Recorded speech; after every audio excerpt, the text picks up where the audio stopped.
unite with gangsta. In my city it's Naya Benga. Pointing finger make a fire blaze, yo.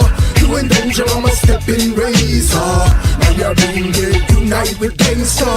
In my city it's Naya Benga. Pointing finger make a fire blaze, yo. You in danger, I'm a stepping razor.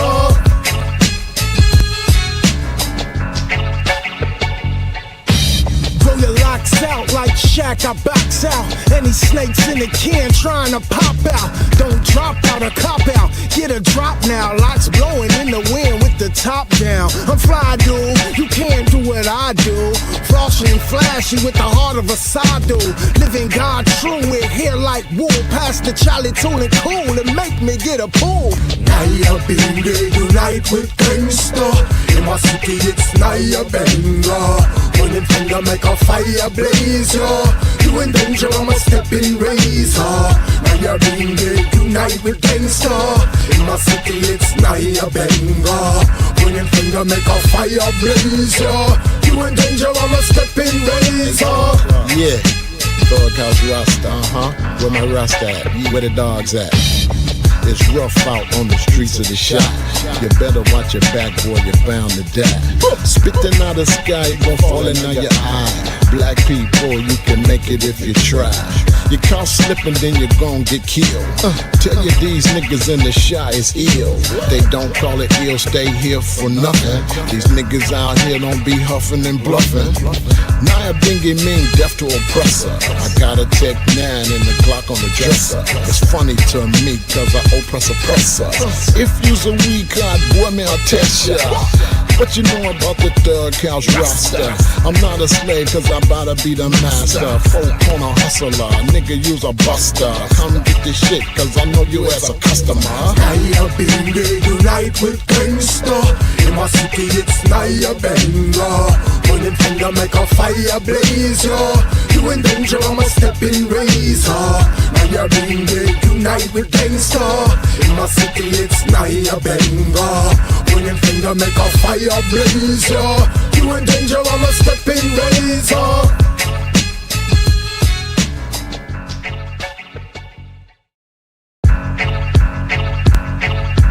Naya Benga, unite with gangsta.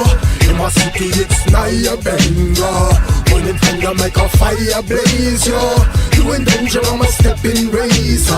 Naya Benga, unite with gangsta. In my city it's Naya Benga. Pointing finger make a fire blaze, yo. You in danger, I'm a stepping razor.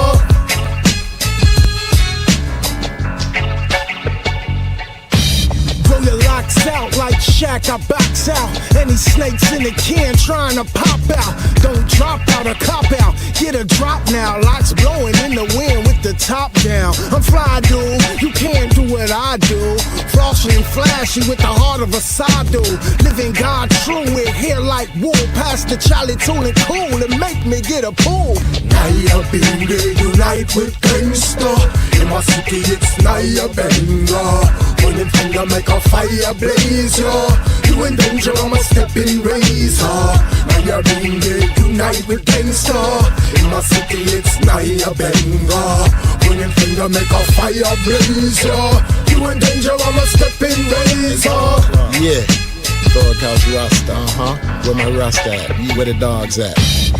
It's rough out on the streets of the shop. You better watch your back, boy, you're bound to die. Spitting out the sky, gon' fall in on your eye. Black people, you can make it if you try. You caught slipping, then you're gon' get killed. Tell you these niggas in the shy is ill. They don't call it ill, stay here for nothing. These niggas out here don't be huffing and bluffing. Naya Benga mean death to oppressor. I got a Tech 9 and the Glock on the dresser. It's funny to me cause I oppress oppressor. If you's a weak card, boy, me I'll test ya. What you know about the Thug House Rasta? I'm not a slave cause I'm about to be the master. Folk on a hustler, nigga use a buster. Come get this shit cause I know you as a customer. Naya Benga, unite with gangsta. In my city it's Naya Benga. Pointing finger make a fire blaze, yo. You in danger, I'm a stepping razor. Naya Benga, unite unite with gangsta. In my city it's Naya Benga. Pointing finger make a fire blaze, yo. You in danger, I'm a stepping razor.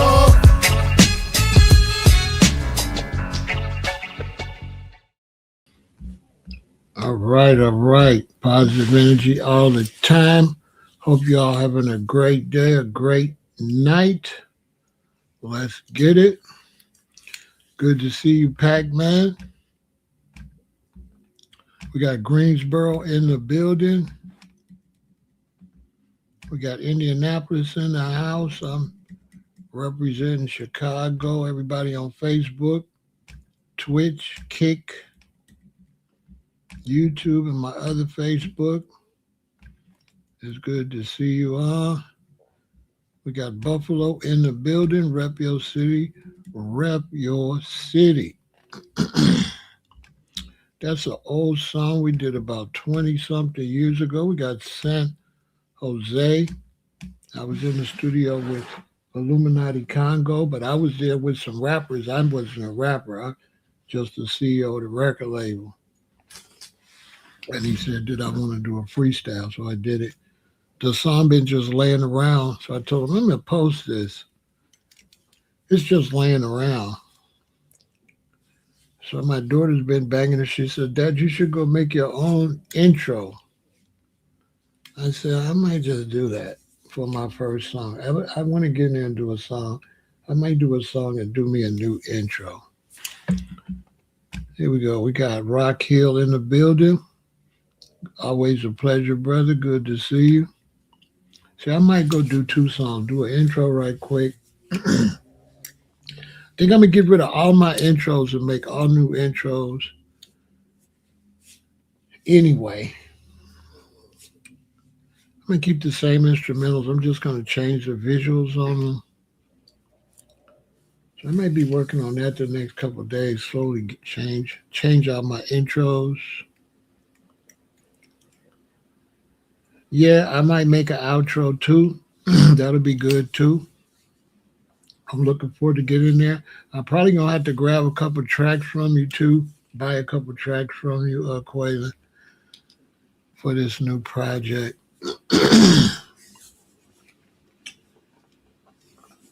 Yeah, I'm kind of interested in the project twice. I'm interested as the rapper. I'm also interested, well, 3 times. I'm interested as the rapper.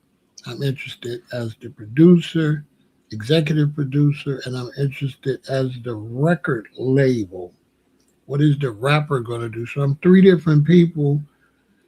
The record label and the executive producer got to make sure the rapper is good. So that's going to be a mental thing. I probably should film some of it, because I got a lot of young people that's in the music, and it might be good for you to watch me produce myself. I think that might be a good project, because I got to go hard on myself. So I can't just go in there and rap and say it's good. That didn't go like that. And I try to tell young, so I think I might need to film that whole process so you can see that I'm not going to rap as the rapper and listen to it as the executive producer and say it's good. Point blank, period. And I might talk about that. I need to talk about that maybe late tonight. You rappers out there, you can't rap. And if you're your own executive producer, you're going to have to be 2 different people. You're not going to be able to listen to your rap and put it out as a rapper. You're going to have to rap, make your song, take off your rap uniform, be an executive producer, and listen to it compared to everybody else that's rapping. Not just listen to it. Does it cut it? Can you play it behind everybody else's song? So if I make it and I can't play it behind Key Glock, if I can't play it behind Dirk, NBA Youngboy, or anybody that's popping right now, it's a no. Period. It's got to be able to compete. But I got an advantage because I talk crazy, and I'm going to use my whole wide range of concepts, which a young rapper can't do that. Yes, sir. So I do have an advantage because if you're not me, you can't go all over the place. I can go all over the place. It's going to be interesting. I'm getting antsy. So we're going to see how that's going to go. So tonight, come on in. Let me rep all the cities. Let me rap where you're from. I'm going to switch out all my intros, too. I'm going to switch out all my intros, put some new graphics up on them. San Jose. Same music. Same thing for each one. But I'm going to switch them out. Upgrade them. If you don't work, you don't eat. Shout out to everybody, like I said, on Facebook, Twitch, Kick, YouTube, and my other Facebook. Shout out to everybody in Buffalo, and rep your city, rep your city, rep your city, and support the channel. Yep.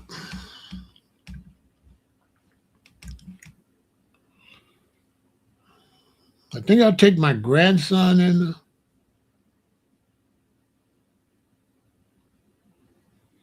Listening to your reggae album. Yeah, I think I did listen to your reggae album. Jackson, Mississippi. Who did you send it to me as? I got to go back. I think I did. Somebody sent me some music, but I'm not sure who it was. But I did listen to it. I need to do a live critique. I need to have a bunch of y'all send your music. I listen to it, come give you a live critique on your music. One thing you don't want to do is oh yeah, I did listen to your music. I listened to it. It was all right, but did you make the beats too? Did you make the beats too? Because I would advise you all, don't make all your beats. Whatever you do, don't make all your beats, because that'll trap you into a sound. Okay, you didn't good. Yeah, I listened to it.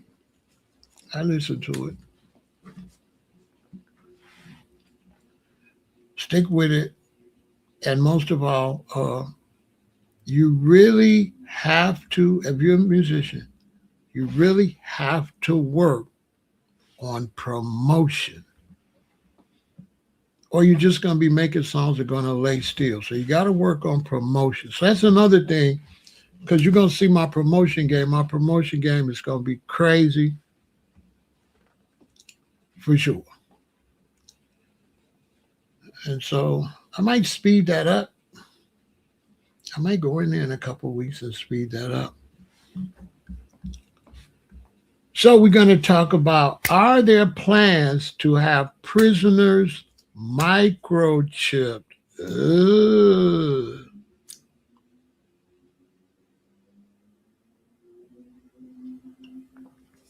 Are there plans to have prisoners microchipped?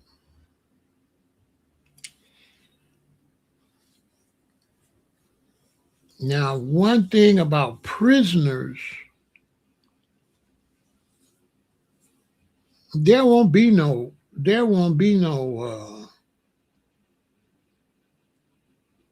you won't have no options if you're a prisoner. Like, if I've been growing my dread since 1978, if I go to the wrong prison, they cutting this off, period. And you could say your religion and all that. They're like, yeah, whatever. Yeah. Facts. Because when you go to prison, you don't have any rights. You don't have any, you don't have any, you don't have any rights in prison. You don't have any civil rights. You don't have any rights. Isn't that crazy?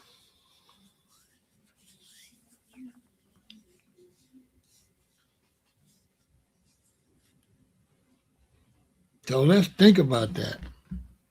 Hit the like button, share, subscribe, contribute to the channel, right? I need some super chats, some PayPals, and all that. And let's get ready to rock and roll.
Now, first and foremost, the microchip and the whole cashless society is absolutely coming. I've been talking about this ever since I've been on here, and I've been talking about this since 1978.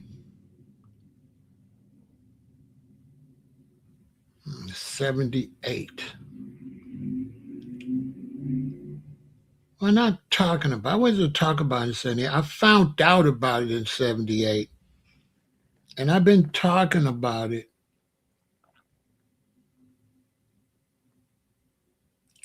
from like 82.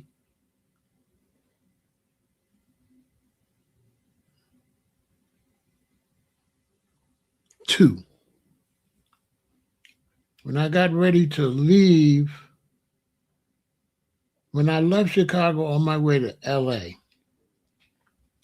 and I was talking about it, I was way ahead of the game.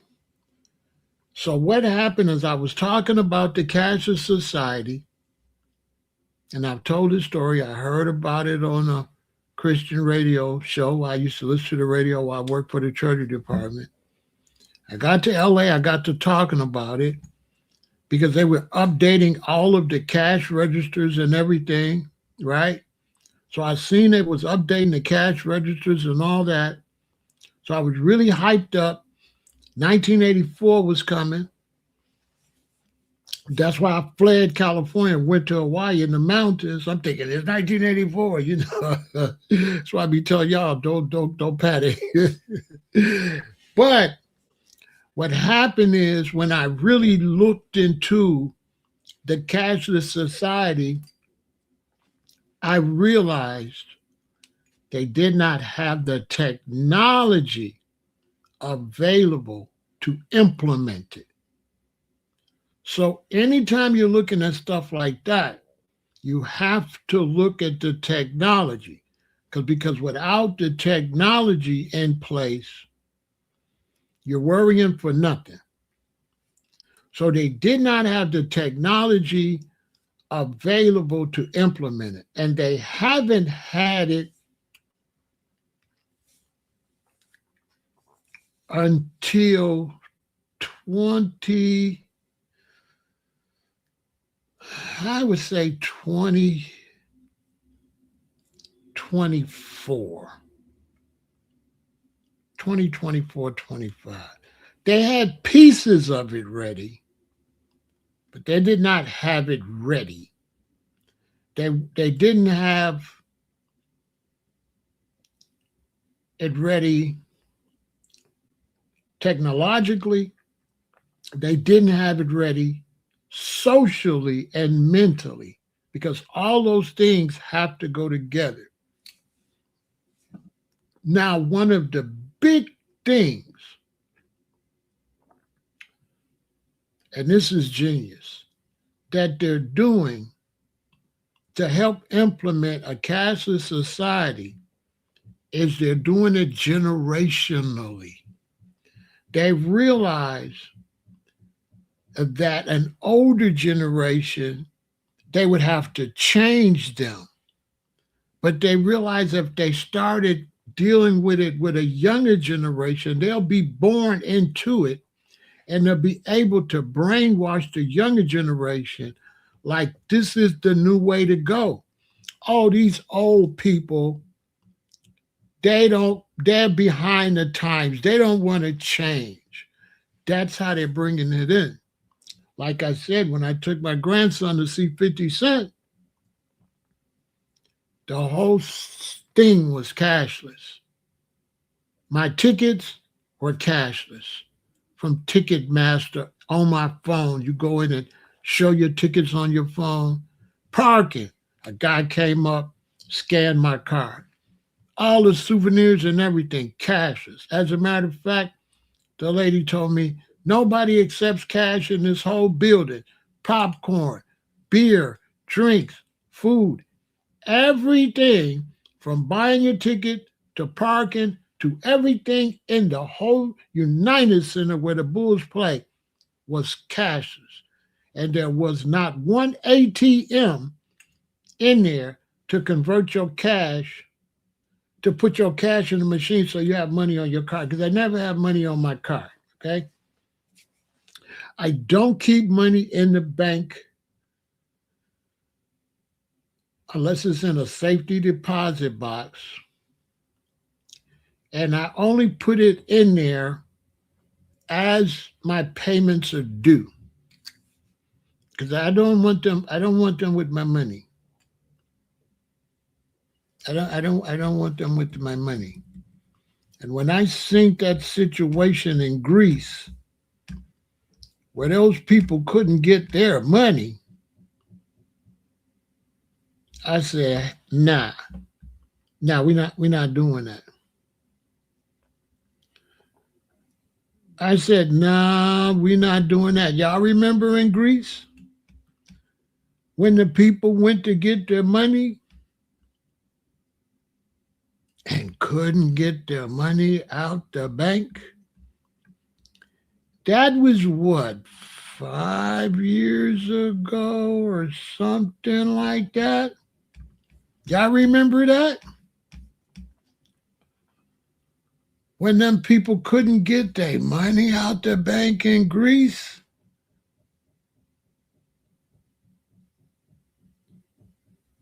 Yeah, so you gotta pay attention.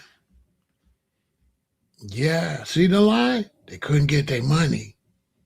They couldn't get their money for some days, okay? Yeah, that was deep. So I don't like them holding on my, and I don't like the cashless society. Now, over the years, right? Now, I'm totally against the cashless society. But over the years, y'all, they swooped me into it. They put me in the cashless society. Oh, every day. Listen, you listen close. They slowly put me in the cashless society. Let me give you an example.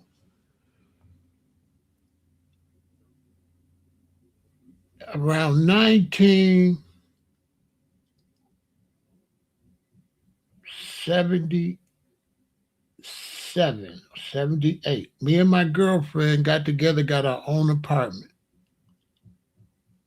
Now, when we got our apartment, her grandmother owned the building. Her grandfather left it to the grandmother, but you had to pay the realty company so that the older lady wouldn't have to deal with all that. You had to pay them with a check. Now, in those days, you would go to Illinois Bell and you could pay your phone bill with your cash. You could go to, I think it's General Electric. No, not General Electric. Thomas, was it Edison? And pay your electric bill. So people used to go to, they had like offices where you go, pay your phone bill, pay your electric bill. Right? So you could pay cash. Bell Atlantic, but in Chicago, it was Illinois Bell. So look what they did to me, y'all. Let me see if I remember how they started doing it. What's the first thing they did? Oh, one of the first things they did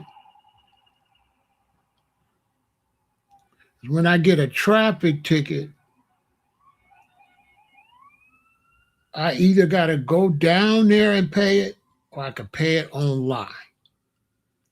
So that's the first way they got me a little bit into the cashless society.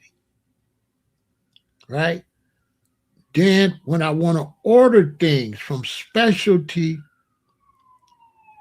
businesses that are not in Chicago, what I got to do? I got to pay online.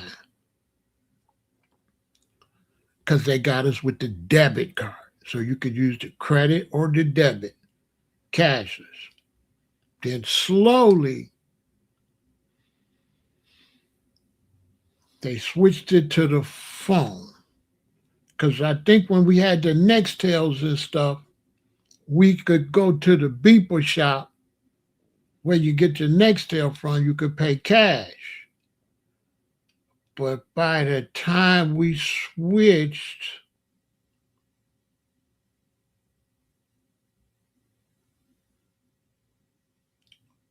definitely to iPhone,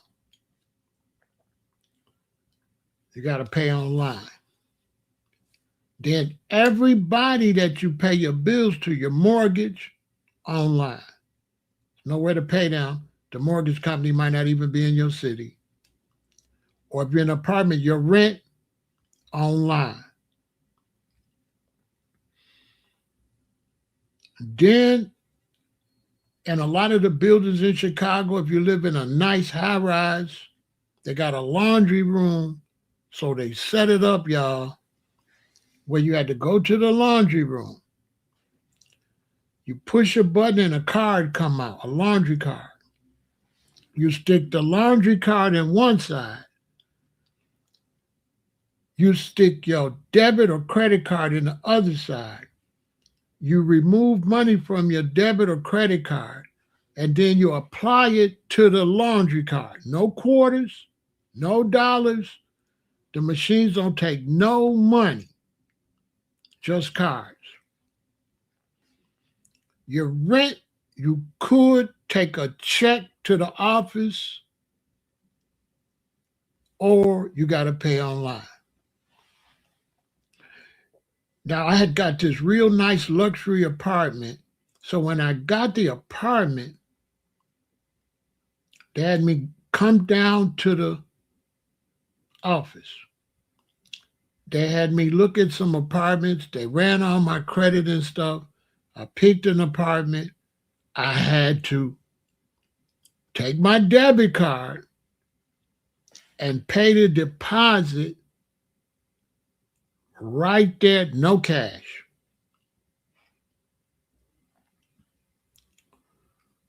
Then they hit us with so then also I was working for the Cashless Society because I was driving Uber. That's how I used to raise money. I should do a live about that too. Let me write this down.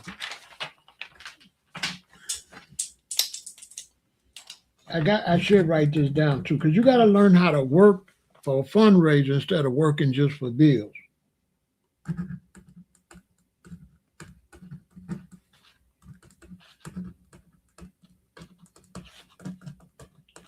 So one thing I did for fundraising to buy products to flip was Uber. Oh, I loved it because you could go, boom, make a $200. Take it right out right then, order whatever you're selling, get that. For 200, you probably gonna make 600, 700. So really, that 200 is really 700. So you run the 200 through Uber, you take it out immediately, you send it, you run it to 7. Then you keep investing the 7, but you're still driving Uber, so you're throwing more money on top of the 7, and you cycling the money, and you taking the money after it flipped through a couple businesses. You don't spend no money directly from no particular business. I'm gonna do a live on that, put y'all up on some game. You ever notice how I don't mind telling people I drive for Uber? Because people are like, Uber, yeah, get your hustle up. Because it's not like somebody drive from Uber and pay their bills. That's not what I was doing. I was driving, running it through businesses, and taking the money after it double and triple and quadruple and pay the bills.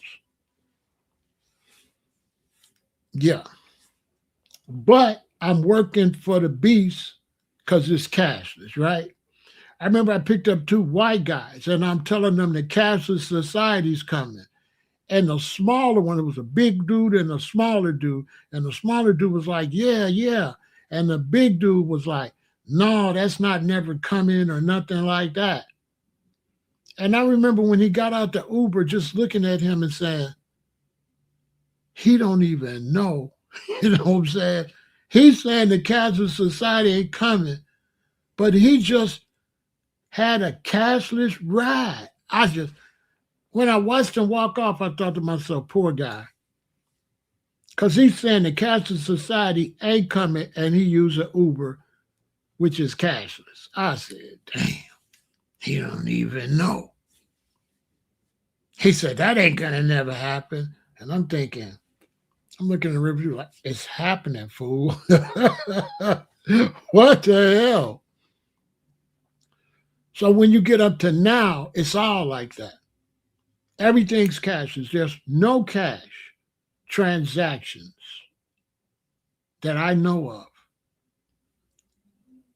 I went to the store. That was about 1.5 years ago. I'm in the store. I'm getting I think it was at Jewel's because I think they had like some seeded watermelons or something that they don't have at Whole Foods. So I used to go to Whole Foods, get certain stuff, go to Jewel's, get other stuff. So I'm in line. I get in line. They ring up my groceries. I take out my cash, and the young white lady next in line, she said, wow, you still use cash? She said, I haven't used cash in 2 years. Whoa. And so when I hang out, I got a lot of friends in different races and everything, and nobody has cash. Some white businessmen I know, I go out and hang out and discuss business and stuff. They got a little bitty thin wallet. They laugh at me because I got that fat wallet with all that stuff in it and money, but they got just a little thin wallet. It's just a little thing that just little, default. It don't have nothing in it but their license and a credit card. So they look at me, they laugh. I got all these $100 bills and I got hundreds, 50s, 20s, 10s, 5s, and 1s. So I got, and it's all, and they're like, They keep saying, Pharaoh, you're a Flintstone. When you going to stop being a Flintstone?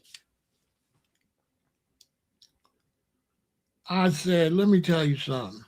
I'm not a Flintstone, but I'll be a Flintstone before I be a Jetson. I don't want to be the Jetson with the robot maid. They're like, good point. Yeah, you're going to have a robot maid. What if the robot go bonkers, get the knife out the thing, start poking everybody? So there's rumors about microchipping prisoners. Now, the way they plan it is they're not standing on it. So there's no way you're going to look it up where they standing on it. They're not denying it.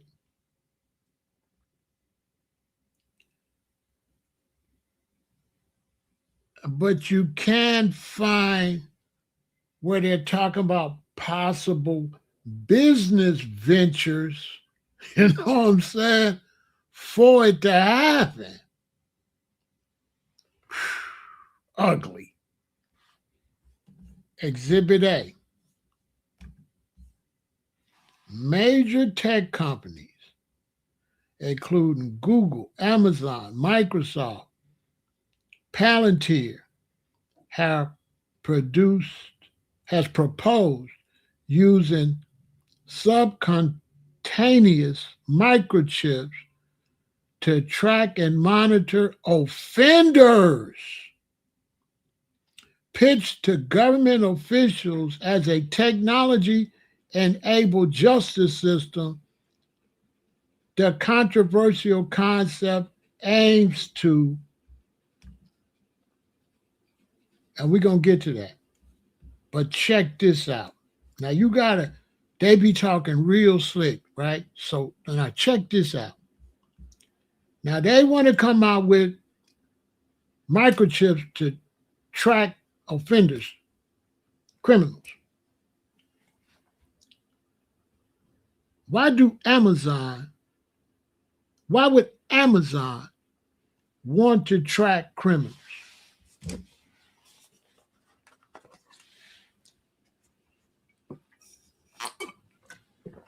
Put it in the chat. Listen. Why would Amazon want to track criminals?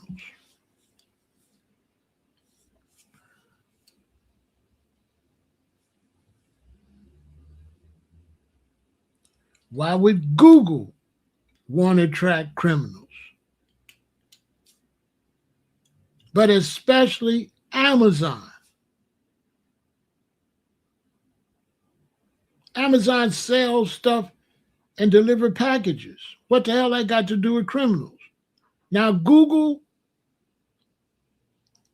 is all over the place.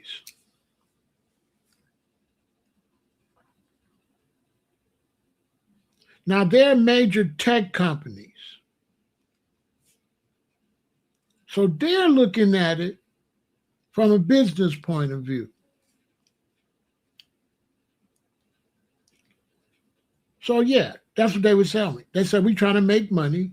And if this is the future, we want to be the one to develop the software. We want to be the ones to set it up to initiate the microchip.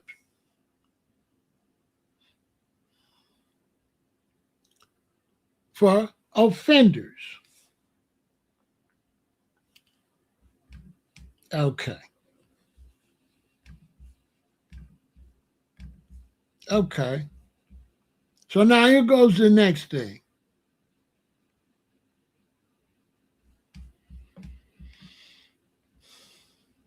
If Amazon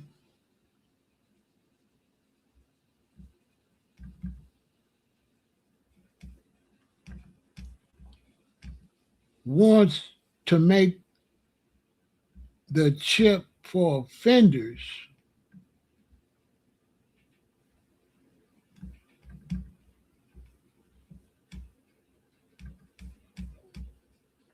What is this?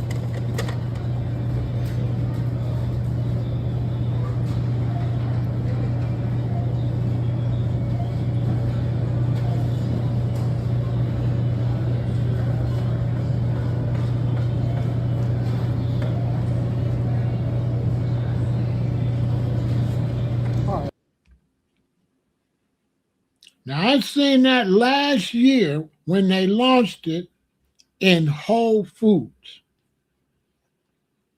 And of course, you know that's Amazon. Now, that don't look like it's for offenders.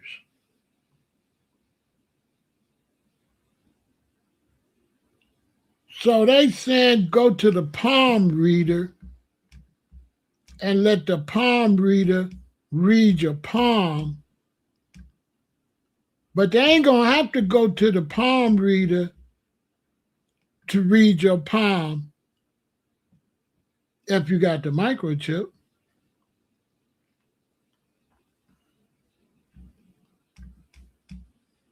You ain't gonna have to go to Palm Pay, right? You ain't gonna have to go to Palm Pay. This is before they launched it. I took the picture. So all that scan your palm, you ain't gonna have to scan your palm. When you scan your palm, you're gonna scan that microchip. This is set up to take your wrist right over that screen and pay for your stuff. Not only that, they got the stores set up already.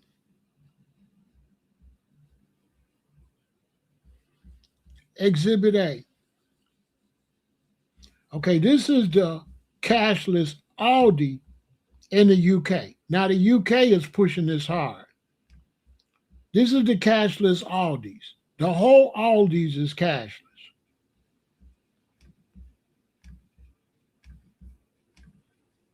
Now, in the US, they're coming with the cashless store. All you're going to do is go grab your stuff and walk out. Now, when you grab your stuff, because I know you're thinking how that's going to work. When you grab your stuff,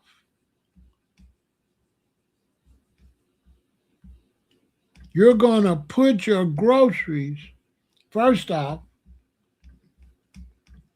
it's going to immediately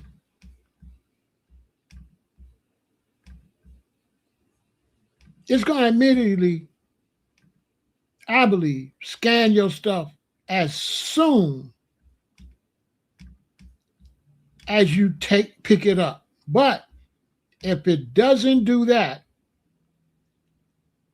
because they try to make you think they're going to scan it when they get here, but it's going to scan when you put it in your cart.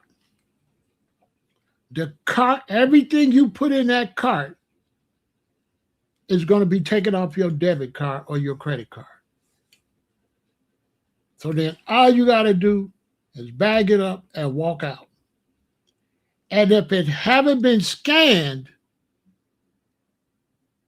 just going to be, you got an item that haven't been scanned. Listen, at Target, when I first went to Target, I used to go to Target all the time. They had where you could go to the cashiers, or you could go to the other side and you could scan it yourself and you could pay your cash, right? So they had it where you go there You can scan it yourself.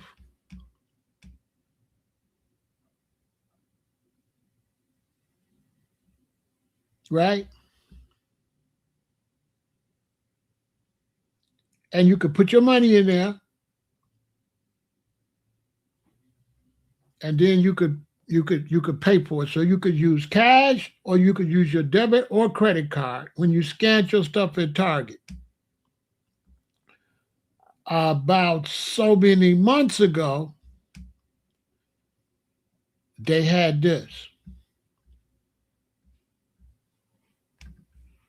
You can't put no more money in that machine. At first, you could put money in here, or you could use your cash and it would make change, or you could use your cards. Now, look what it say.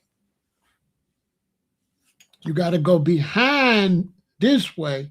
Well, they'll have one person where you can spend cash. Well, you know, pretty soon that's going to be gone. It's going to be card only. And then you're going to go from card only to what? Yeah. You're going to go from card only to microchip. Facts. So they slowly breaking you down. Slowly. They're doing it nice and slow. So they're not going to just take you off of cash and put you on a microchip. They're going to slide you off cash to debit and credit cards. Then from the debit and credit cards, they're going to encourage you to chip up. It's going to be more convenient. Nobody will be able to steal your stuff and all that. But in the meantime, they're going to sell it by using people you hate or you despise to sell it. So you're thinking that's only them. So they're going to use it to track offenders. That way, everybody will let them bring it in. So major tech companies, including Google, Amazon, Microsoft, Planeteer, have proposed using subcutaneous microchips. Look how they call it, subcutaneous,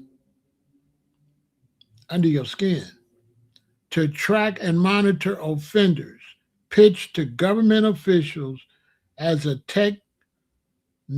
technology-enabled justice system. To the controversial concept aims, right? The futuristic and high debate surveillance concept includes the following details. The proposal. Tech executives suggested inserting microchips under the skin of convicted criminals, specifically those on parole, license, to monitor their movement and behavior. So it's also going to know wherever you're at. Unlike ankle monitors, these chips cannot be easily removed or cut off because they're going to be down in your skin. The context, these ideas were pitched to the Ministry of Justice during summit meetings in London to help alleviate severe prison overcrowding and probation strain. In other words, they will be able to imprison you in your house. They will be able to give you that microchip and say, don't you leave out of here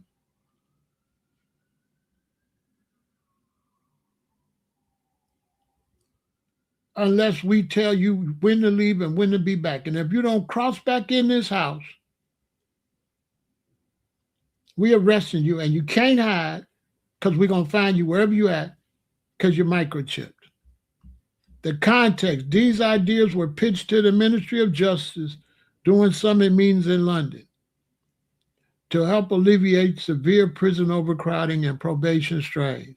Other pitches, alongside subcutaneous tracking, tech firms propose driverless vehicles to transport prisoners, jails run by robots, and artificial intelligence to predict future criminal behavior. In other words, they're going to play with your brain and say, Pharaoh, we ran a test and it says you're most likely to commit crimes again. Because how in the hell is artificial intelligence going to predict future criminal behavior? Are y'all really reading this? How is artificial intelligence going to predict crime? The proposal sparked significant privacy and human rights concern.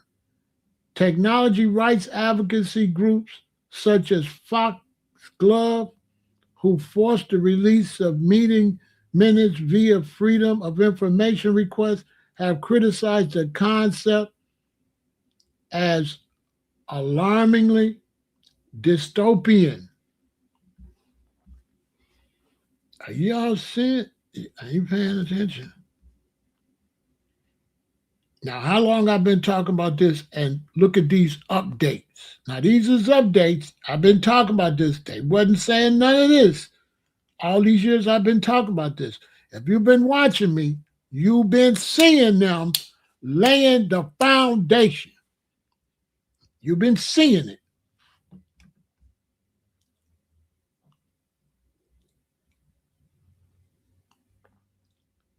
Subdermal microchipping of U.S. citizens is strictly voluntary. That's as of now. This is the other one that they using now that they ain't saying got nothing to do with prisons, right? Right?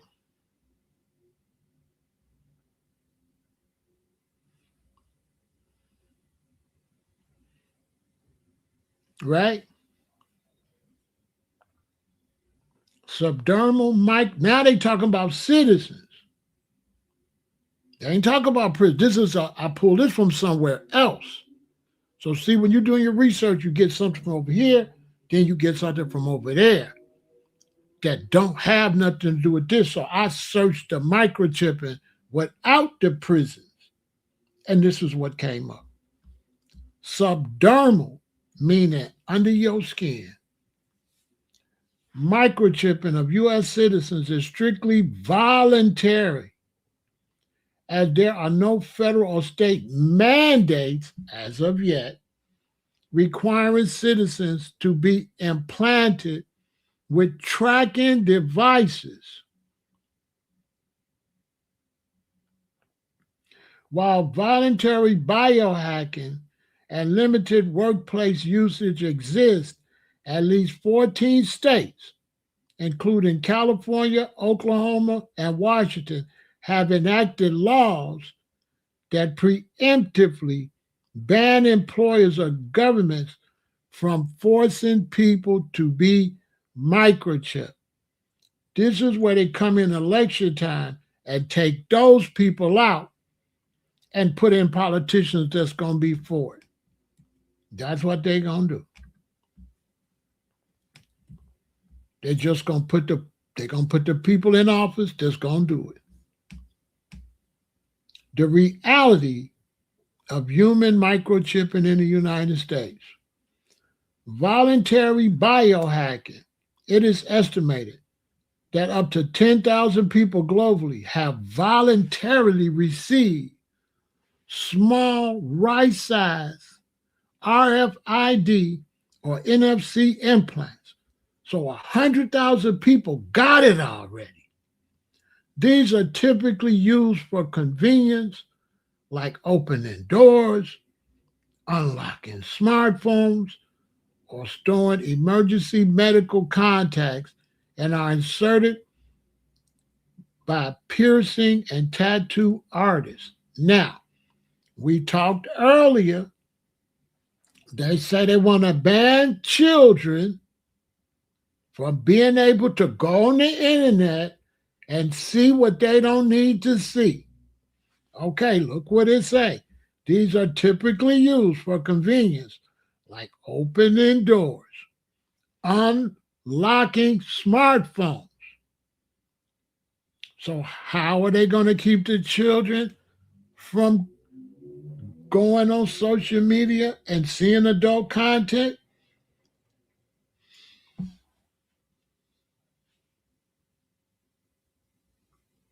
Workplace use. A few small companies have historically offered voluntary microchipping to employees for building access or paying for items in company break rooms, sparking national privacy debates. So there's companies all over the world where employees got it. They just get to work and put their hand there and the door open. Legislative ban to protect individual privacy and bodily autonomy. States have aggressively moved to outlaw mandatory microchipping. At least 14 states, including Washington, California, Oklahoma, and Arkansas, have banned private employers and government entities from requiring individuals to undergo implantation. And the crazy word is plantation, where we pick cotton.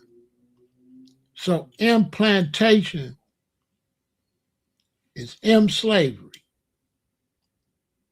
You're going to be on a digital plantation. Privacy and tracking. Privacy advocates emphasize that these chips do not have GPS tracking capability. They are damn lie. You know what? You know why they telling the truth? It say they don't have GPS tracking ability. You know why they're telling the truth? Because the ones they got now don't have GPS. Right? So they telling the truth. They don't got GPS, but the ones they gonna mandate, are they gonna have GPS tracking capabilities? Absolutely. See, they double talking. Because, yeah, right now, they don't have GPS tracking. But how you going to keep up with sex offenders if you ain't got GPS tracking capability? See, they talking double talk. As they function similarly to building security badges or tap-to-pay credit cards, smartphones and wearable devices already pose a much greater tracking risk. Now, can they track our debit and credit cards? I say yes.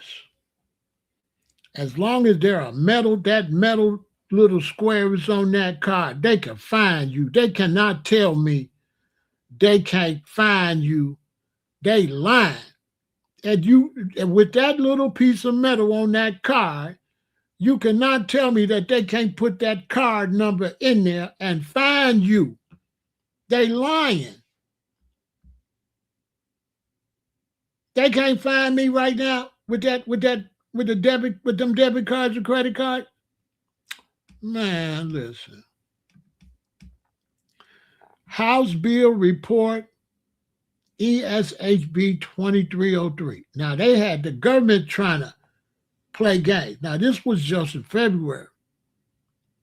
Title: An Act Relating to Prohibiting Employees from Microchipping Employees. Why do they have to go and have a bill to stop them from microchipping you? Because they planning to microchip you. You don't have to stop nothing that they ain't trying to start. So they let you know they trying to do it because they trying to stop them. Now, y'all know, are they going to stop them? Yeah, they tracking with Wi-Fi and phones. They can find you with that phone. An employer may not require, or coerce any employee to have a microchip implanted in the employee for any reason.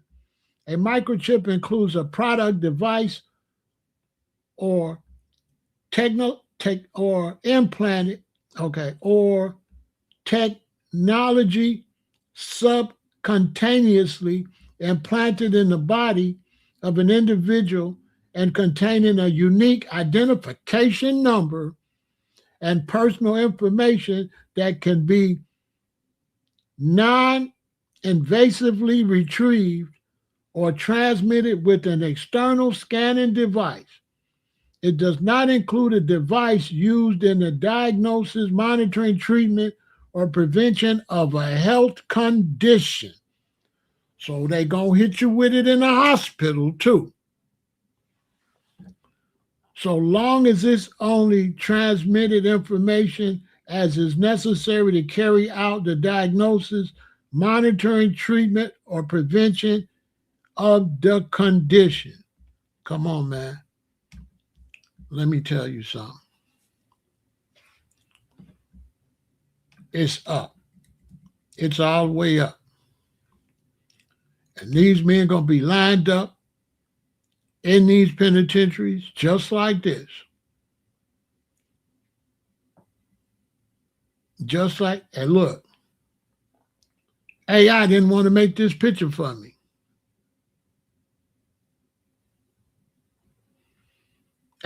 Once AI figured out what I was making, it was like, this is violating. I said, this ain't violating nothing. They're like, no, you violate. I said, I'm not violating. At first, they made this one. I tried to update it and update it. And then I changed the words and they updated because I tried to have all the races in there because they was making it all white.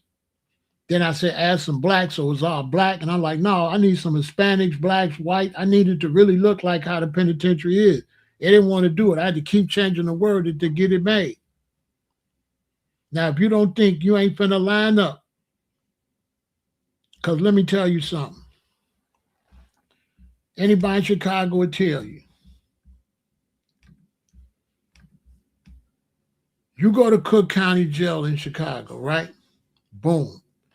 Thousands and thousands, look like a slave ship. So you go in on a Thursday, Friday, Saturday, thousands and thousands of people being processed. I mean, thousands. So before they put you in the cells in the building, they take you to processing. And in processing, they put you in big old cages, bullpens. It might be 100 dudes in there, 50 dudes in this one, 100 in this one. So to the young brothers, if you ain't really about that life, go straight. Right? So they put me in there, I'm in the bullpen. Now, when you're in the bullpen, this is before everybody get processed. So you sitting there, 3 dudes could walk up and say, hey, them shoes nice. What size are they? Get out of them. And if they start whooping you in there, ain't no guard or nothing in there. So you got to holler for a guard that might come or might not because you're in the bullpen. Here's a crowded bullpen. Here's a crowded bullpen. Here's a crowded bullpen. As a matter of fact, once they got ready to take me upstairs, I went past the bullpen and 2 brothers say, hey, what's up with you? And he was like, wait till we see you upstairs. Although he probably didn't go where I was at. You know what I'm saying? That's what the dude said to me, 2 dudes. They say, hey, yeah, all right, wait till we see you upstairs. I didn't even say nothing to him. I just told him, when you see me upstairs, that's going to be the last thing you see. Now, before they take you upstairs, you got to line up to see the dick doctor.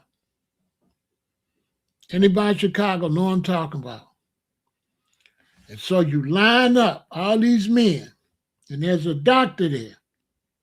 You got to pull your pants down, and he sticks something up in your thing and pull it out to test it to see if you got like TB, STDs, and I swear, it hurt too. He stick it in your heart. And you're like, oh, and it's just like slavery. It's a man right behind you. Got to drop your pants. They put it in their hand. They put your testicles and your stuff in their hand. I'm telling you, it's the most, if you ain't no real soldier, the way they strip you in there, strip search you, make you bend over and cough while they look in your rectum on everything. Not in there, but anytime you come. That happens before you go upstairs. Or if you go to court and you come back, all the men got to line up. And then the guards come one by one. You got to drop your pants and underwear and bend over. And they get behind you, got to cough to make sure you ain't boofing nothing. Boofing is when you stick something up in you to sneak it in there. They look in there. They look all under your testicles and everything. You got to take your socks out. They shake your socks out. You got to take everything off. You got to be naked. You can leave your underwear on till they get there. Then when they get there, you pull them down, bend over and cough. But you stand there just in drawers, no socks, no T-shirt, no nothing. Your clothes on the floor in front of you. And it's like 60 of y'all, 50 of y'all. Like 30 on this side and 30 on that side. It's brutal. One time I came back from court, and they said, take that stuff off. So I took my clothes out. You know how you shake your stuff so you can fold it? So I shook my shirt, and 3 of them ran up on me. But I don't be shaking that stuff in here. They probably figured you might got lice or anything. I don't know. But they say, don't, listen. They got in my face and said, shake something else. They said, we're going to beat you, blah, blah, blah, blah, blah. Right? So when they told us to take off the next piece, the Mexican next to me didn't speak English, and he shook his clothes, and they brutalized dude. And he was standing right next to me, and when I was brutalizing, they was looking at me. I mean, blood was everywhere. Yeah, they wasn't just hitting them. They was busting stuff. He was leaking all over the place. That's what they wanted to do to me. He didn't understand what they said, and he shook that stuff, and they hopped on him. Wow, wow, wow. It's like being a POW in war. So if they can make you go to the testicle doctor, they gonna make you go to the microchip. It ain't gonna be no, okay? It's prison. After the Civil War, when they gave blacks rights, they had to figure out a way to take your rights. So they made it where you don't got no rights in prison. In prison, you're not no citizen. You know that, right? You don't have no citizen rights in prison. None. And you ain't got no rights in jail before you even found guilty. You're supposed to, but you don't. But it's even worse in prison. And so they're going to implement that by force in prison. Now, if you want to get lawyers and all that, fine, but you ain't going to get no bail. And if you buck in the system, they might have some of the other inmates whoop you. Since you playing hardball, they're like, all right, go on back up to the cell. All right, you go home. You go home. Everybody get it, go home. You ain't going home. All of a sudden, when you go back upstairs, somebody picking on you because they told other dude, whoop Pharaoh when he come up here, and we'll try to work out something so you could go home. So as soon as I get up there now, 4 or 5 dudes got a problem with me all of a sudden. So to go home, you're gonna have to do this. And then when you do this, they tell you, don't do that, don't do that, don't do that, don't do that. Be home at 7. You get home at 7:01, you going. No, it ain't started yet. It ain't started yet. It ain't started yet, but they want it to. They want now. The microchip for businesses is in Europe. Yeah, they got businesses where businesses got it, but they haven't implemented it in no prisons or nothing yet because they haven't had the technology to do it. So what this is showing you is now they technologically ready because they can't do it first without proper satellites. Thanks to Elon Musk, now they can track the world. They got enough satellites. Because, see, they can't do it without satellites. They can't do it on Earth. Because Earth got trees and buildings in the way.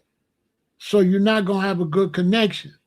But coming down like this to those towers, 5G towers, which would probably be 7G pretty soon, or 8G, frying everybody. Bam. But it's definitely coming. And this is where they're going to put it, right there. They're going to put it right there. Or on your forehead, in your forehead, if you're like a quadriplegic, or you ain't got no hands or something like that. It's going to be worldwide. Now, some country like the brothers in Africa, some of them going to resist. So y'all know how that goes. So they resist. So now all of a sudden the governments want to invade the country. Y'all know how they do. They make up some, they resisting and, they resisting in Senegal. Okay. All of a sudden, they run up in Senegal.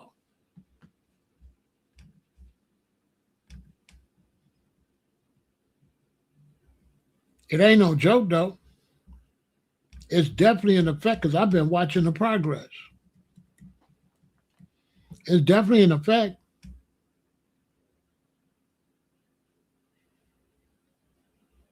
I don't think so. I think some are. But the way they got everything set up, they already got everybody, G-Rock. They already got everybody. Because how you going to eat?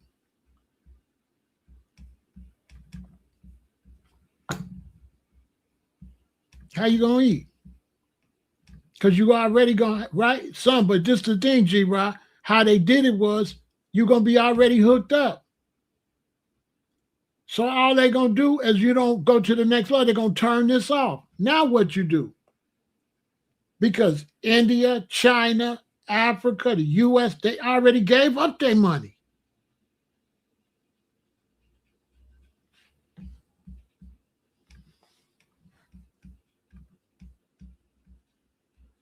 If you think I'm lying,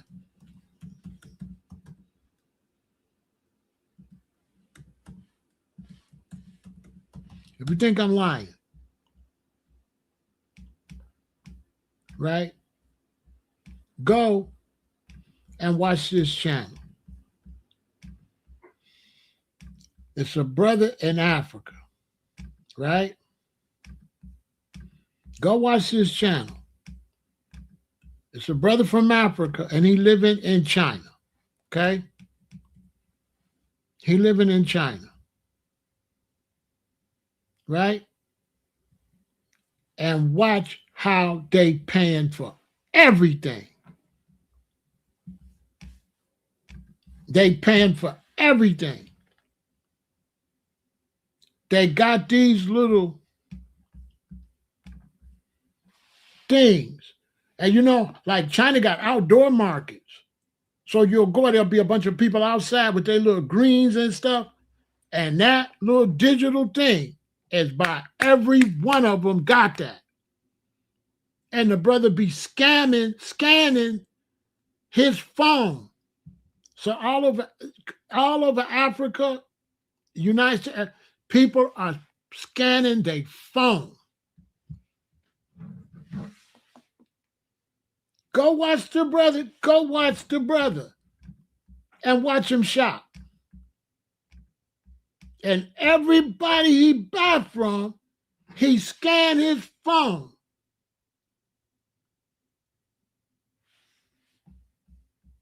No, I ain't seen him pull out no money yet. No money in China. I mean, no. And how big is China? Man, you don't see this brother pull out no money. None. They don't exchange no money. When he get in the rickshaw, no money. When he buy greens on the street, no money. Am I lying, G-Rod? I know you seen them, right? No money. A lot of people don't be paying attention. I mean, no money. No money nowhere. Now, how many people in China? I'm telling you, it'll blow your mind. They got these little things sitting by their little vegetable section, and everybody pulling up their phone. Everybody.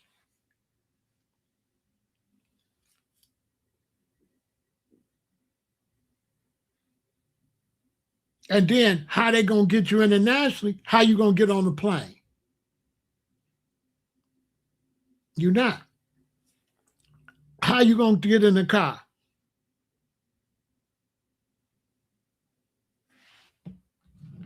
You're not. Because they got me, right? They got me already. They got me. They got me already, right? They got me already. You know, the scriptures say, don't take the mark of the beast on your hand or your forehead. So I don't got the mark of the beast on my head or my forehead, but I'm using it.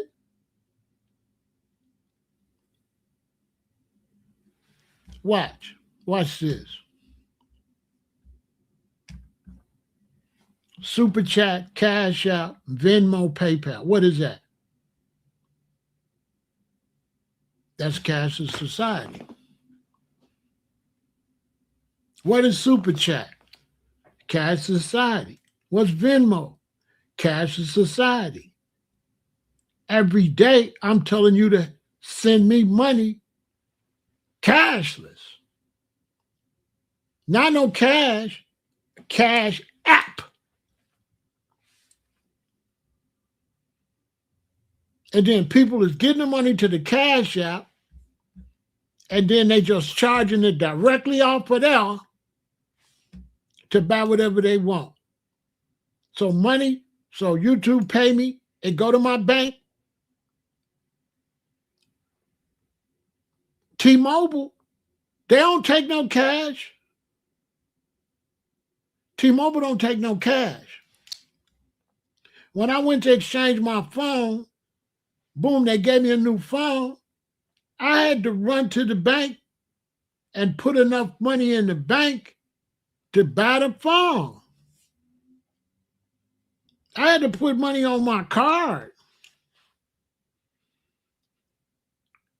You ain't paying no cash. You can't buy no. Where you can buy a phone with cash? Nowhere.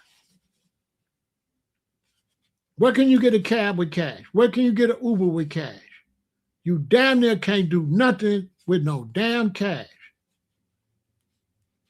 I'm the only person be having cash. That's why I told you the white lady say, wow, you still use cash at the store? She said, I haven't used cash in 2 years.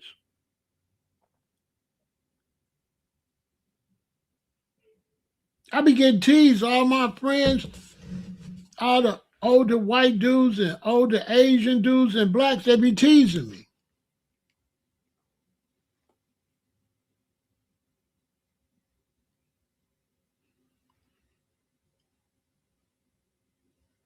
They're like, dang, you still use cash? I'm like the last one holding out. I'm still keeping cash. But they got me. Phone bill, cash. Living expenses, cash. Electric bill, cash. Cable bill, light bill, cashless. Internet, cashless. Cable, cashless. Phone bill, cashless. Mortgage, cashless. Then I got the office, rent, cashless. Car insurance, cashless. If I get a ticket, cashless. On my soul. And all my other little expenses, like my accounts that I buy stock. Your little accounts that you had to buy stock, cashless. You want to be on Fidelity. How you get on Fidelity? If you want to make money and you're doing transitions on Fidelity, how you do it? Cashless. Hold on. Tell me I'm lying. You can't even make no money. G-Rod, you can't make no money with cash. Would you tell them?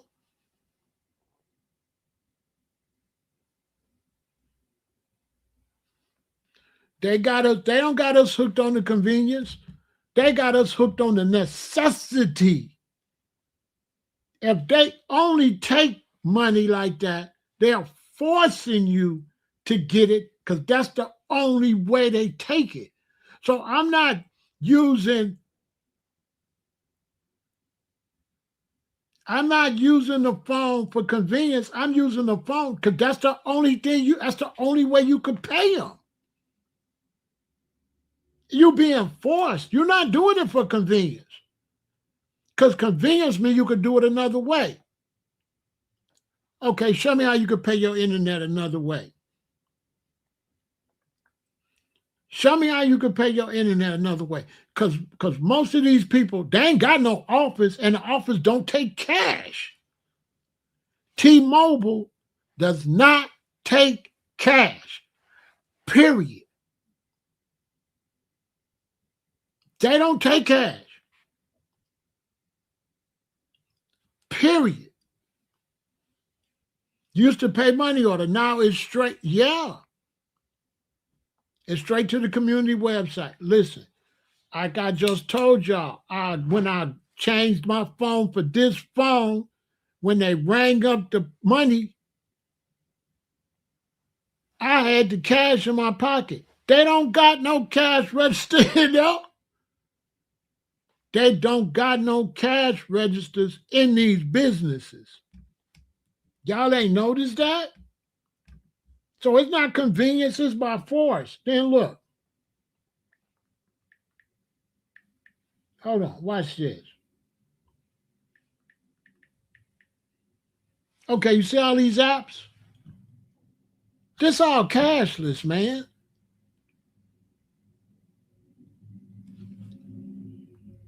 Bank of America, cashless.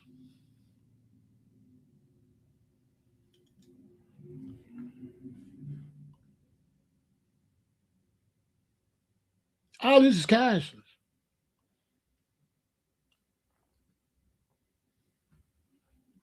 All this. Apps is cashless. I don't know if y'all understand what I'm telling you. Go and just look at your situation. Pay it online. That's what I'm trying to tell you. And you're not doing that for convenience. See what I'm saying? You're not doing that you're doing that because you got to. Chase, cashless. Everybody going to the ATM, but they ain't hardly going to the ATM. You don't hardly ain't nobody in the bank. There's nobody in the bank. One teller and some ATMs. And the ATMs hardly have anybody there because nobody need no cash. That, yeah.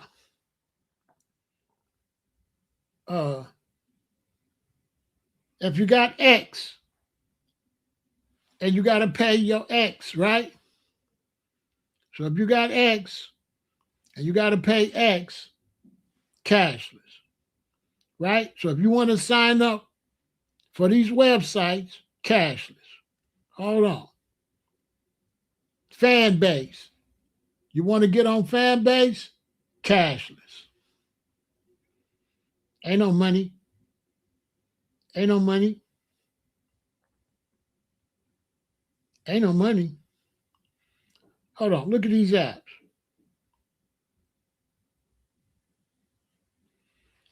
Robinhood. Stocks.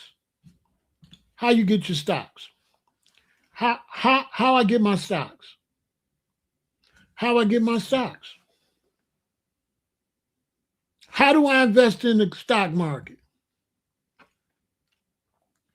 How you invest in the stock market? LA Fitness. How I pay my LA Fitness?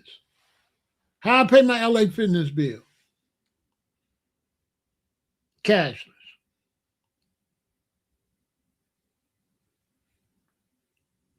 Acorn. How I pay the Acorn? How I pay the Venmo? Right? Stash. How I pay them? How I do business on Stash? Cashless.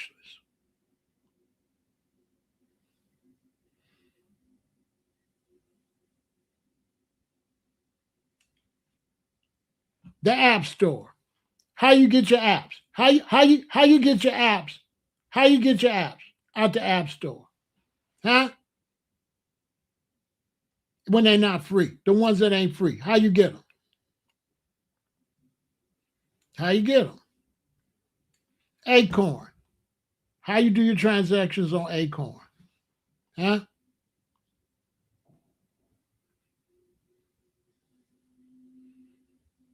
You tell me. I can go on and on. All this stuff is, look, I just sent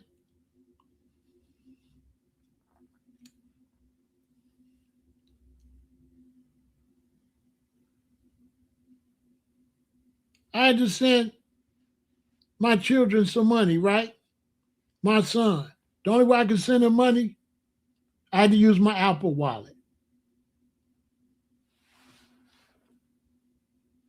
Cash. I got to use my Apple wallet, okay?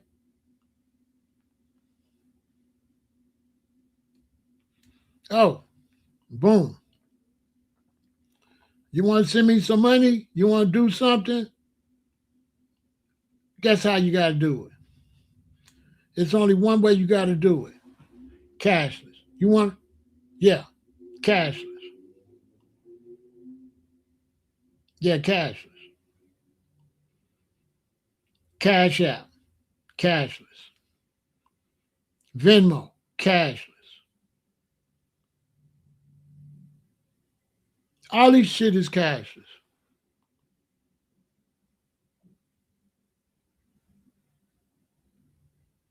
All this, everything I got is cashless.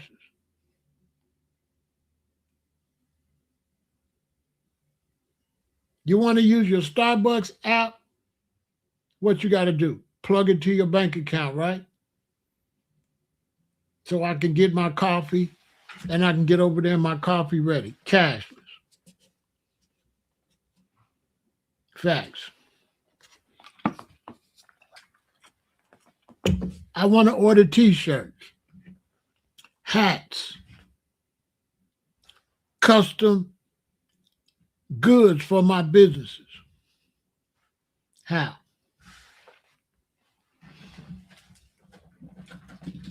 I need 500 copies of the easiest way to be a vegan. How I get them? How I get them? The company not in Chicago. The company that put these together for me is not how I order my merchandise, how I run all my businesses. How I get t-shirts, how I get hats, how I get glasses, and my other businesses I don't want to talk about. How I do it.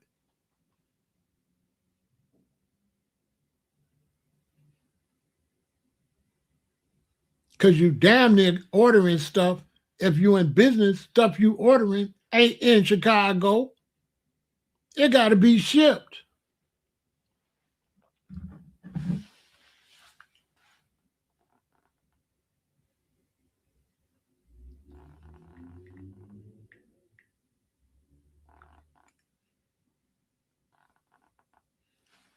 How I get all my stuff from Amazon. How I get my vitamins and all my stuff that I can't find at the store on Amazon. How?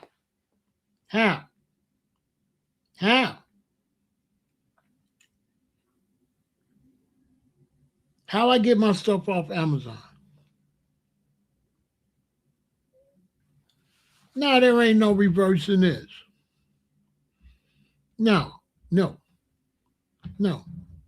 How you gonna reverse? Listen, that's a great question. You know why you can't reverse it?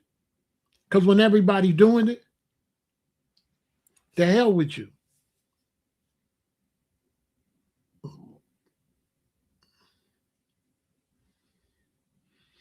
If everybody's doing it, you can't reverse nothing. Everybody got to reverse it. I told you I went to see 50 Cent, and everybody was in there tapping their cards. No problem. I told you I took my grandson to see 50 Cent. There was no cash in the whole building. I had $750 in my pocket, couldn't buy a t-shirt or nothing. I didn't have no money in the bank because I don't keep no money in the bank, but just enough so the account won't close. When I get a notice a bill is due, $100-some for my phone bill, I put it in the bank and then they get it. I don't want them to touch my money. I don't want my money sitting nowhere. I don't want my money sitting there in no bank.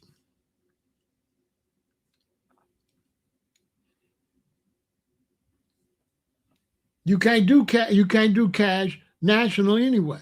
You can't do cash. You can only do cash personally. You can't do cash nationally, and you can't do cash because your customers ain't got no goddamn cash. Your customers ain't got no cash. How you gonna make money? If I go out right now to an event, if I don't got a way for them to rate their cards, I'm not making no money. All vendors, I be doing business outside. I be outside. And you can't rebel by yourself.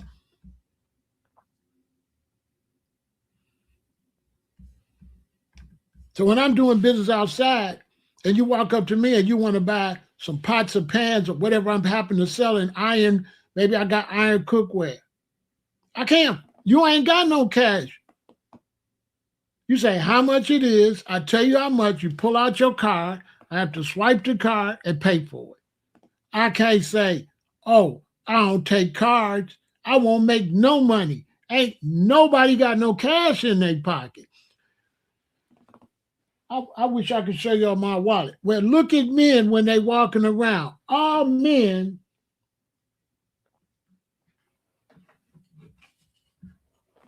got them little thin wallets. Ain't nobody got no money wallet no more. They got them little card wallets. Nobody got a money wallet. Nobody has a money wallet.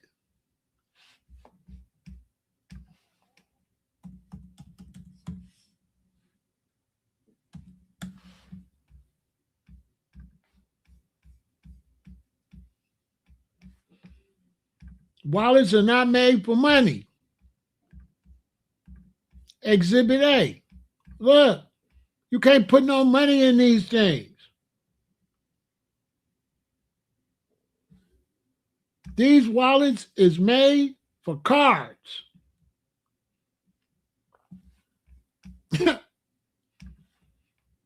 These wallets is not made for no money. This is a wallet. Hold on. I'm giving y'all the real. Wallets is not made for money no more. Wallets ain't made for money. This is a wallet. Can you put what can you put in there?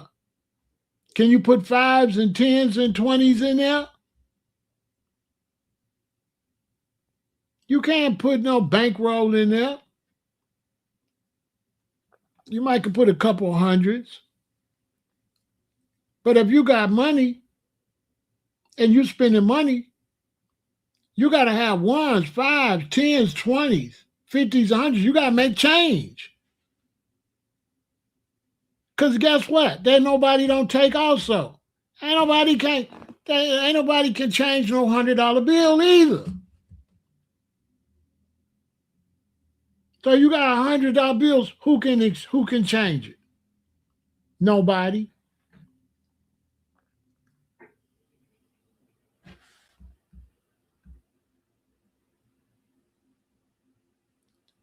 Wallets are card holders. They sure are.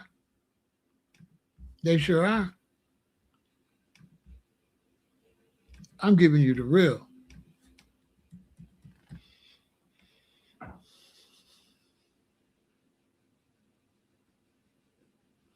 They're not really aware because what they do is they do it generational.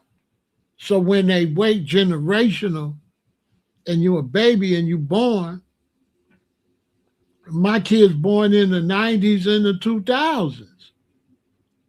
They don't know what the hell I'm talking about. So this is what Lucifer do. He slowly change it till he get a group that's born in it. And so what I'm saying sound crazy.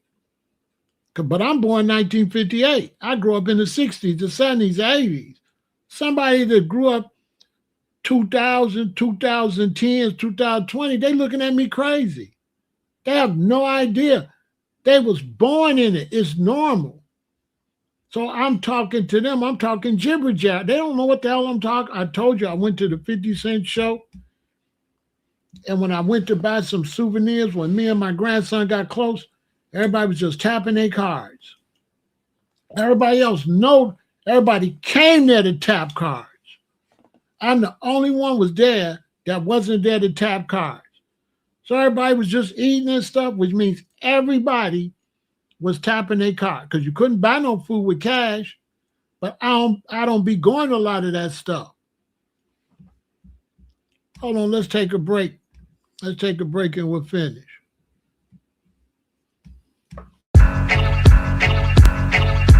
Naya Binge unite with gangsta. In my city it's Naya Benga.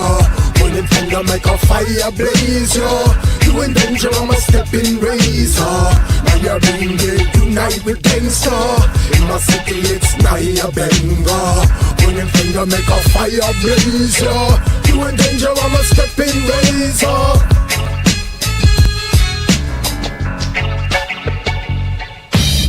Your locks out like Shaq, I box out. Any snakes in the can trying to pop out. Don't drop out or cop out. Get a drop now. Locks blowing in the wind with the top down. I'm fly, dude. You can't do what I do. Flossy and flashy with the heart of a sado.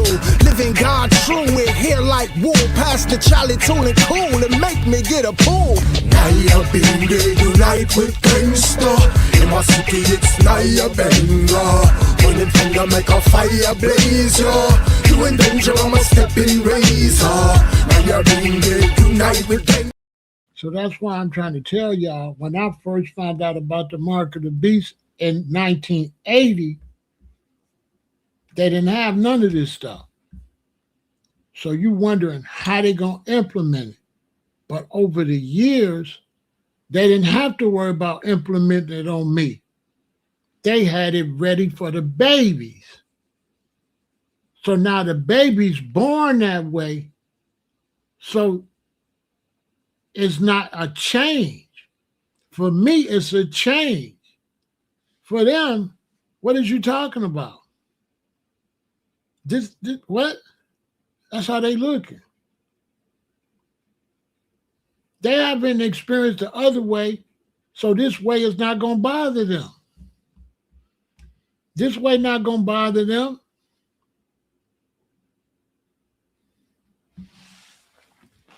I always have cash because I'm bucking the system. I'm bucking the system. So I keep dollars. But they don't be wanting my dollars.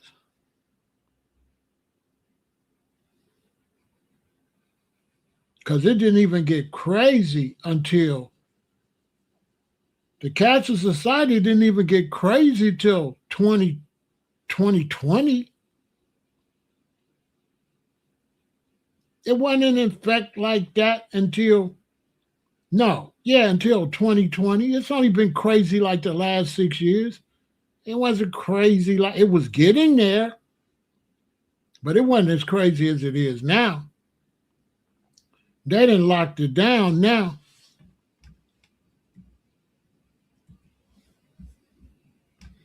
And now the next move is going to be a wrap. The next move is going to be a wrap. Because the next move, they finna apply the pressure. Because what happens is, if I pay a bill, like if I pay my phone bill on Friday, they'll be like, we received your phone bill. Give it 3 days for the transition to go through, for the transaction to go through. So if I pay my phone bill, they'll send me a notice. We got your phone bill. Here's the receipt. And give it 3 days to go through. That's so weird. Y'all ain't seen nothing. That's over with. So if you get paid Monday, and you think you could pay your phone bill Sunday, and then put the money in there Monday, that's over with. Because guess what?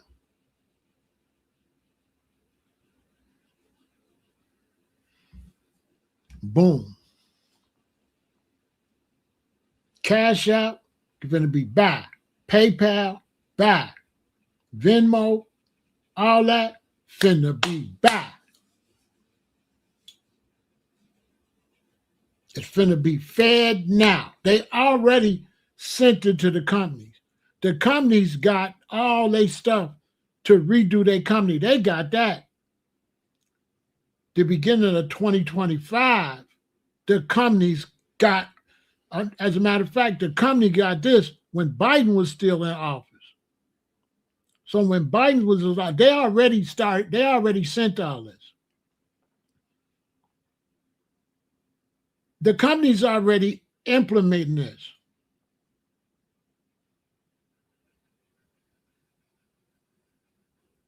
So when you pay, it's going to be instant. And look what they named it. The Feds.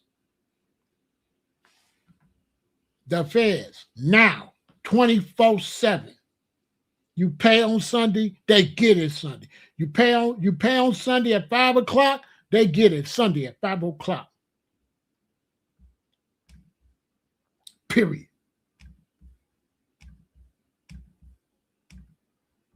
Period.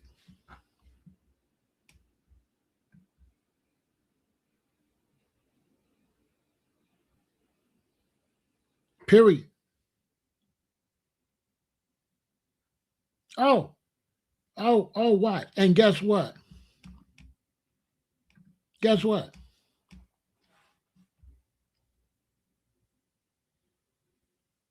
Guess what?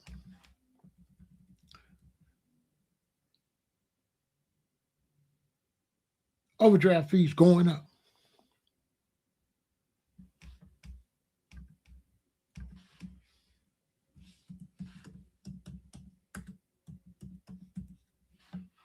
Guess what?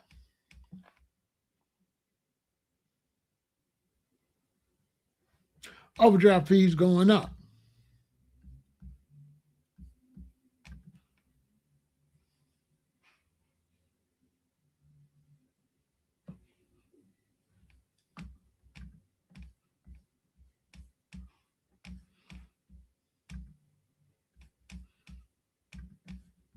Guess what? Overdraft fees going up.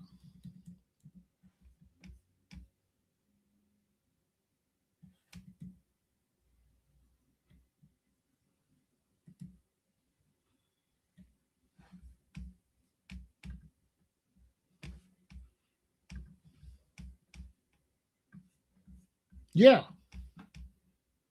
Man, I be trying to warn people. It be going in one ear and out the other. People don't understand what I'm telling you. You don't get it.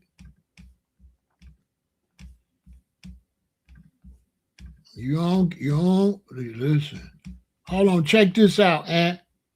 You driving down the street, right? You know, like when I be driving down the street. So when we driving down the street, we watching the street, right? In case something roll out in front of the car and all that. So they got the school zone signs over here. Now, who gonna drive down the street looking on the side, right? Right? So they got the school zone sign on the side. They didn't hit me with the school zone stuff so much that when I know it's a school zone signs, I take another street because I can't pay attention to that. I'm driving. Why you want me to be looking to the side? Why y'all don't hang it in the middle of the street? Listen, if it's a school zone and you're driving, shouldn't they have a thing go across here and have it right there where it's in your view while you're driving? Oh, school zone. No, they got it on the side. So guess what's going to happen now? You're driving down the street. It's fed now. Boom. You drive by a school zone. You're going too fast. Boom. It's going to flash. You got a ticket. Right? Your phone going to go. And if it's $100, $100 going to be out your account. Y'all ain't listening. If the school zone fee is $75, right now, if I drive through the school zone, they're going to send me a ticket next week or something saying you owe us $75. That's over. With Fed now, when I drive through there, soon as I drive through there and they give me a ticket, my phone going to shake. And when I look at my phone, it's going to be $75 taken from my account.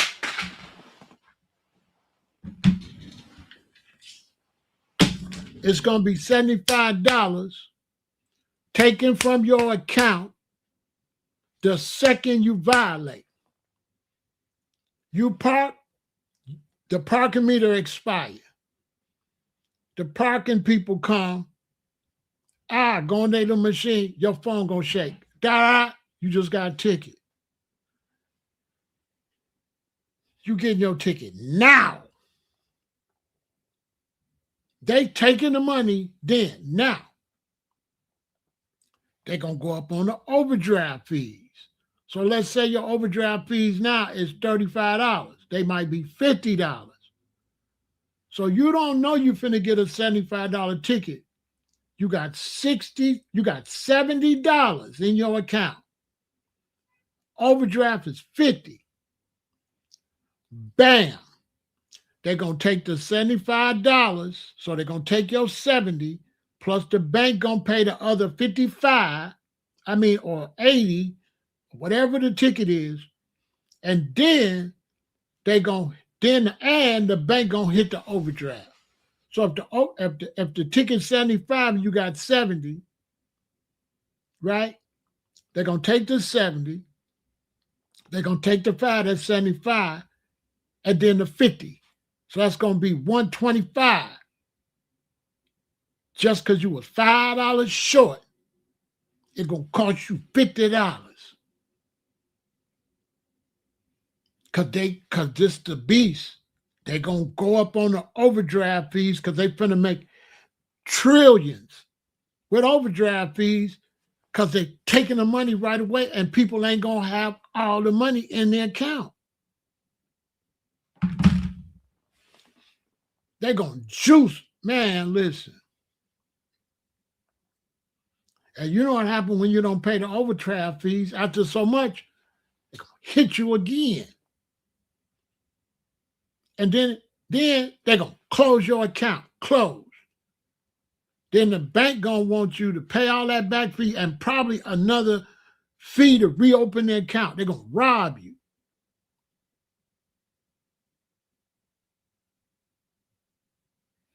Yeah, they're going to definitely drop your credit score. Your credit score going down.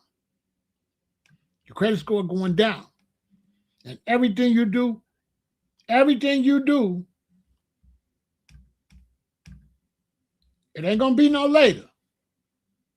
It's going to be fed now. See, the now, 24/7. Fed now, 24, instant payment. They know you don't know what this means. And this is controlled by the federal government. Not no Cash App, not no Venmo, not no PayPal, not no Chase Bank, not no Bank of America. No. They finished. They finished. The bank is over. The bank is finished. Go in the bank now. Ain't nobody in there. You go in the bank, say, I want to open up an account. You used to go in the bank, say, I want to open up an account. They say, have a seat right there. They come a few minutes. Okay, come on. Go in the bank now. Say, I want to open up an account. They're going to tell you, you got to make an appointment. Because they ain't got nobody in there. They got one teller. They got 2 ATMs. Everybody going to the ATM. Very few people going to the teller. And it ain't nobody in there because ain't nobody using no cash. And when you got a cashless society, right?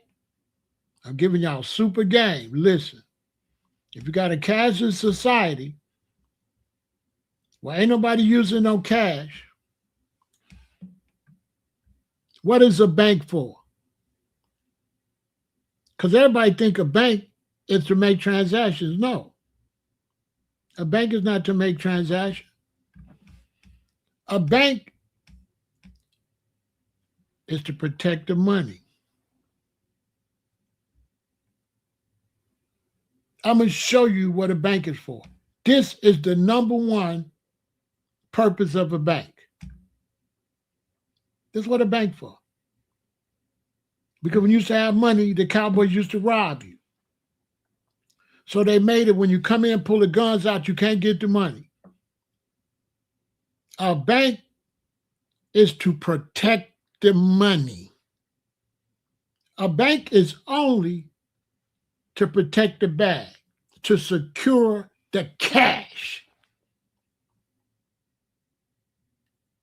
The number one thing of a bank is a vault. You see this picture? In a cashless society, do they need this vault? Put it in the chat. If it ain't no cash, do they need this vault? No. No vault. No bank.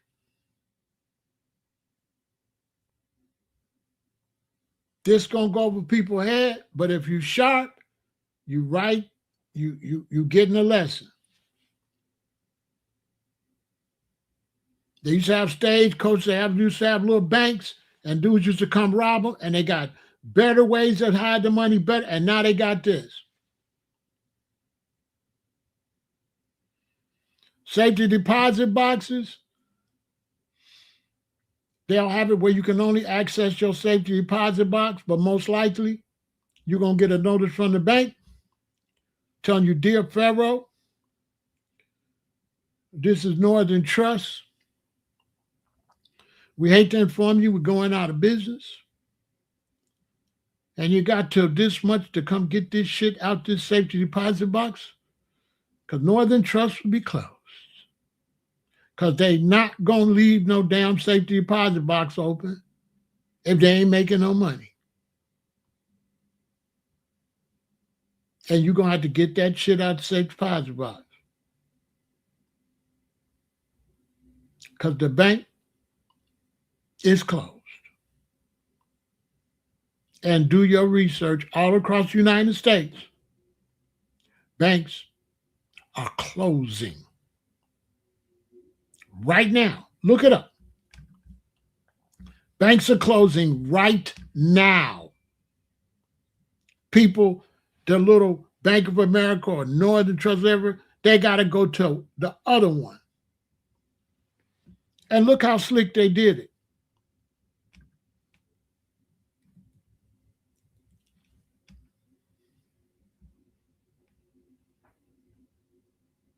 Look how slick they did it.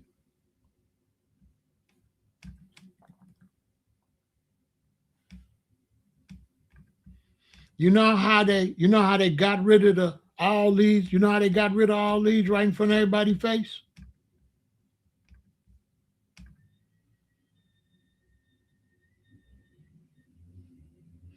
You know how they did it right in our face?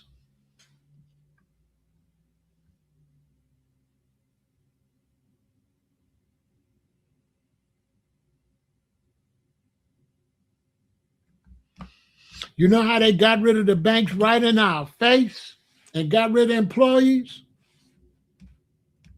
Bam.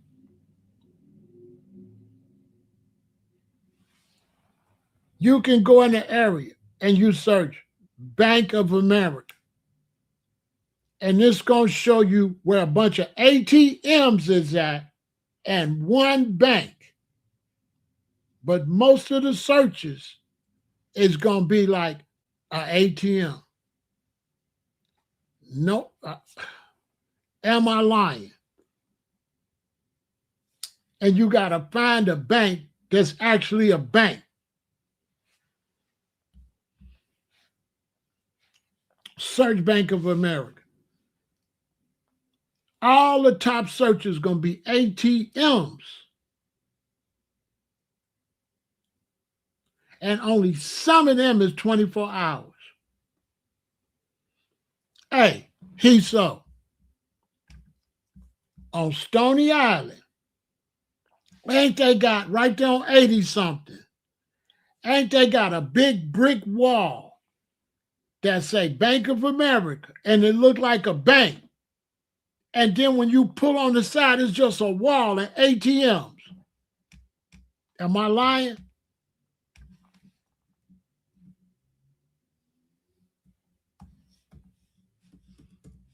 Hold on, let me see if I can find it.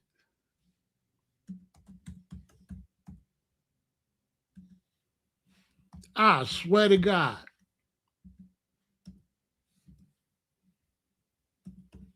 I swear to God, on Stony Island.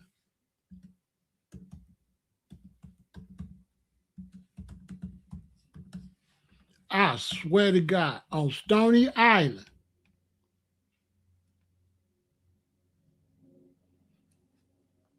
They got a big old wall. It looked like a bank, on my soul.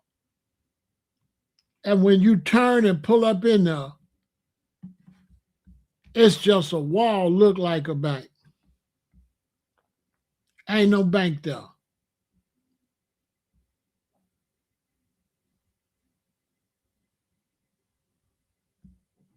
It ain't no bank. I swear to God. And they got a big brick wall. You can, here you go. Here you go right here. Oh, they ain't going to show the picture. Hold on. It ain't nothing but drive through. I swear to God. It's on 84th and Stony Island.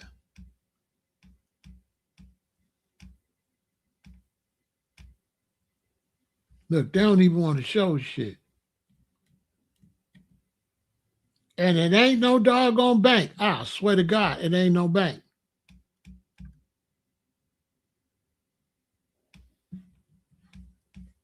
On everything I love, it ain't no bank. It ain't no bank there.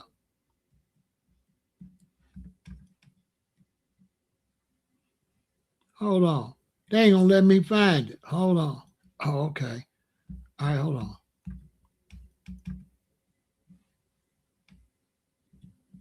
Look, they ain't gonna let me find it.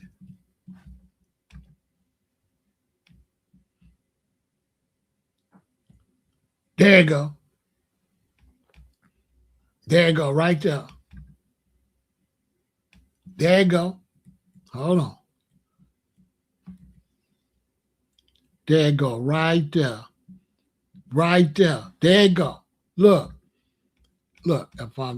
listen, if I'm lying, I'm flying. Hold on. There you go, right there. Look. When you drive across the front of it, it looked like a bank. He said, would you tell her? But they got the front. They got the front look just like a bank, don't they, bro? They got the front look like a bank. There you go. See the front? It looked like a bank.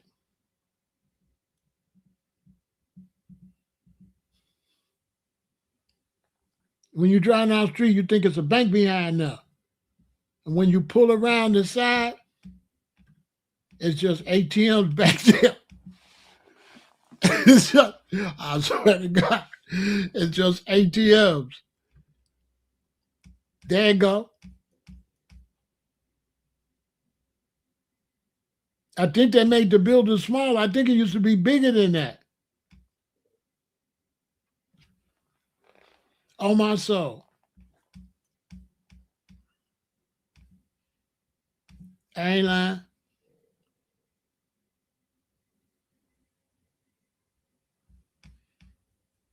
On my soul. You pull around the side, it ain't nobody back there. They closed the one on 79th, closed. A bunch of them closed. Bunch of them closed. Watch this.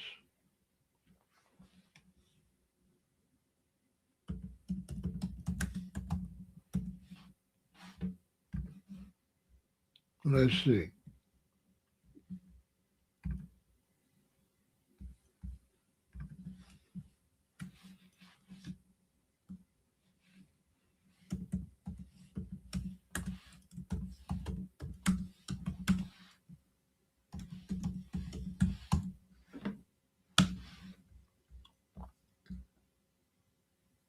Look.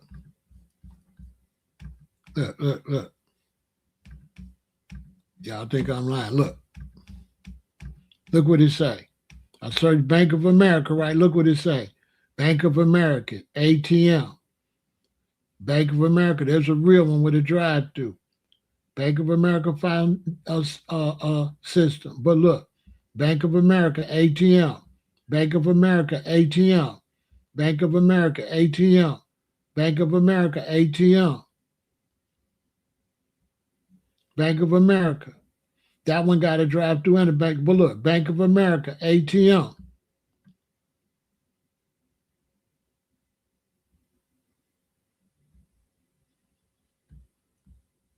Oh, everything I love. Bank of America, ATM. Bank of America, ATM. Bank of America, ATM. Bank of America, ATM.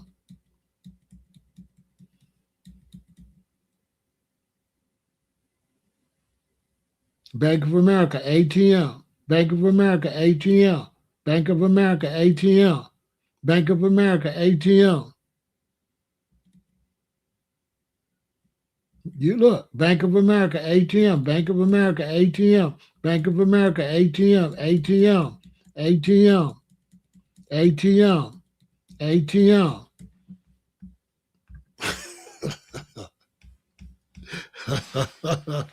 ATM. Where I'm at, I gotta drive away. All the Bank of Americas around here is ATM. I gotta drive away. And then Chase, they close. So if you don't take care of your business in Chase, some of these Chase, you can't even go to the ATM. They lock the whole building. But Bank of America, the ATMs work 24 hours. Yeah. There's only a handful of and those be far away from you. Those be far. You got to drive to them. But the one by where you can get to quick ain't nothing but ATM.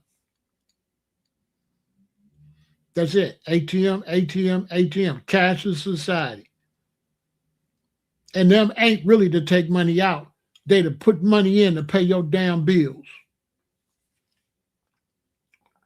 That's what they for.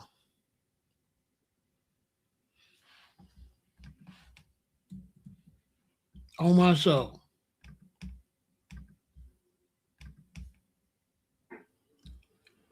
And they getting rich. The branches close early and everybody don't get off till 5. And they get rich off of overdraft.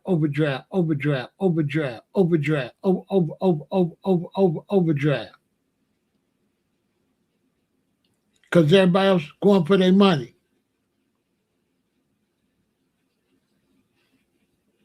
So everybody want their money on the day they want it. And guess what else they do to rob you? Everybody you owe is on all these different days. I don't know if you're going through what I'm going through, but everybody I owe is on all these different days. And ain't no way I could keep up when my bill due. I cannot keep up. I don't want my phone buzzing like that. So I don't got time to put all that in no damn phone. I cannot keep up with my internet bill, my cable bill, my car insurance, all that constantly. I be paying people all month. Ain't no 1st and the 15th. No, I be paying people all month. I owe somebody. Am I the only one? I owe somebody around the clock. Am I the only one owe somebody all the time? I got to pay somebody every week. I swear to God, I owe somebody every week of the month, and some weeks I owe 2 or 3 people. I swear to God. Matter of fact, today, they said, oh, your phone bill being due, we know how it is. So I just paid my phone bill, $100 to T-Mobile. Now let me show you what they keep asking you. That's the trap that they've been asking you for years, but they trying to let you do it, but pretty soon they're going to force you to do it. They'd be like this. Pharaoh, have you considered auto pay? I'm like, no, I don't want no auto pay. They're like, cool. All year, everybody. Do you consider auto pay? No. Okay, cool. Have you considered auto pay? No. Cool. What they gonna do? They're gonna hit me one day and they're gonna be like, listen, you gotta have auto pay now. Listen, they're gonna hit us and they're gonna say, auto pay is mandatory. Listen, they've been asking me for years. And I know what they on. They're like, okay, we just asking you. You consider auto pay. They're gonna hit me one day. As of January 1st, like 2027, auto pay is mandatory. We will be taking our money on the day it's due. Right? And don't worry, Pharaoh. Don't worry. If you don't got it, we just gonna hit you with a little. We're just gonna hit you with a little fee. It's gonna be a little fee. That's all. That's all. We're just gonna hit you. You know, they be saying percent. We're just gonna hit you with a percent, certain percent, 2.5 fee.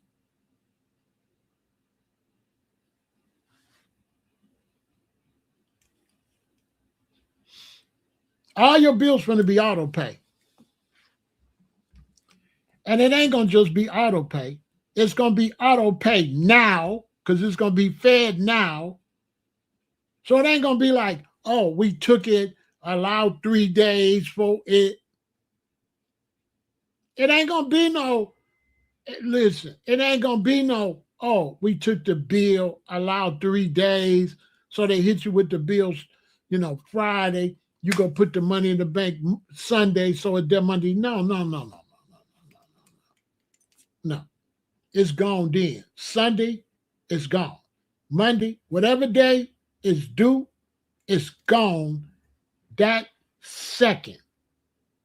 Not 5 minutes later. No, not 5 minutes. Not whatever time that bill due is automatic fed now. 24/7. Instant payment. And guess what? You're going to get a letter from the IRS. Pharaoh, you don't have to file taxes no more. I don't think people listening to me. Y'all going to get a letter? So we got good news. You don't got to file taxes no more. Because we see all your money and we would just send you what you owe us. You don't got to file taxes. We don't got to ask you what you bought or what you spend because we got it all right here, Pharaoh. Because it's all digital. And so January 15th, we taking our money. Now, Pharaoh, we're going from January 15th to February 15th. Now, if you don't have our money by February 15th, we're going to start garnishing stuff. Because we already see what you bought, Pharaoh. So you bought this, you bought that, you made this much, you made that, because you can't hide no money because it's digital. Oh, you want to hustle, sell a little green? How you going to sell green with no cash? How your baby gonna go cut the grass? No cash. If your baby want to sell icy cups, they're gonna have to be able to take a debit card. It's gonna have to go through the system. There's gonna be no more transactions that don't go through the system. And the system is not gonna be Bank of America. The system is not gonna be Chase. The system gonna be the feds. Now. See, this name is so heavy. Look what they named it. They named you dealing with the feds now. And when they say now, look what they got inside the O. 24/7. You know what I'm saying? Look inside the now. What it say? 24/7. For whenever it's due, we taking it. We don't give a damn if it's 1 a.m. You dealing with the feds now. That's what they telling you. The banks and stuff is done. That's over. Banks is finished. You can kiss your bank goodbye.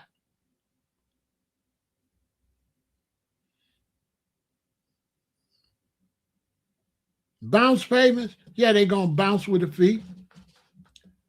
Bounce where? Bounce where? If a payment come and it bounce, they might have some type of stipulation where you can catch up. But guess how much they're going to charge you? Guess how much they're going to cost? Whatever a bounce payment costs now, let me ask you, G-Rock, is it going to cost that when they set this up? No. So, G-Rock, give me an example on how much you pay on a bounce payment. How much, if a check bounce, some bounce, how much they add to it? If the money ain't in there, it'll bounce. Unless your bank gonna pay it, but you know your bank gonna charge you the overdraft fees. But the bank, depending on how much money you got, they only cover so much. Now, if you're a big baller, they might cover up to $1,000.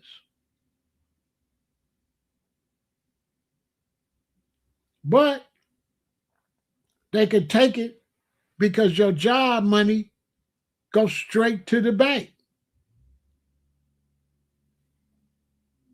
So they get your money anyway.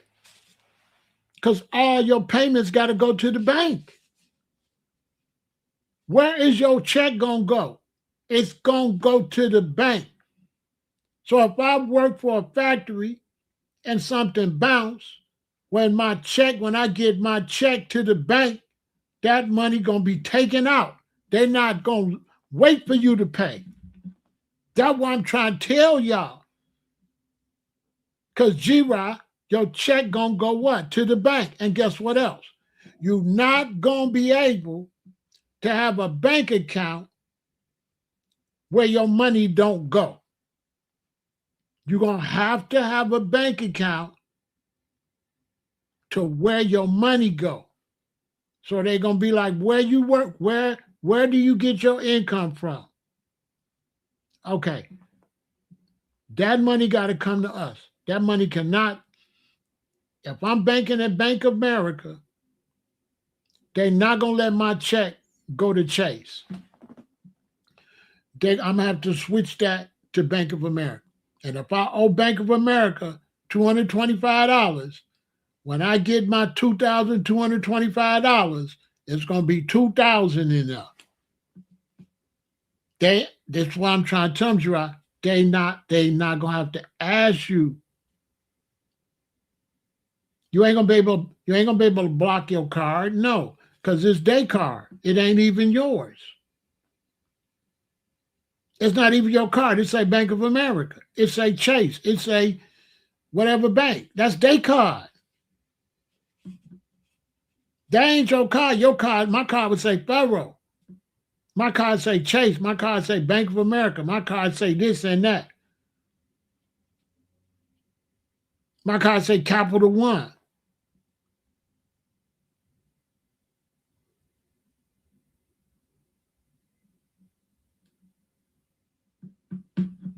On myself.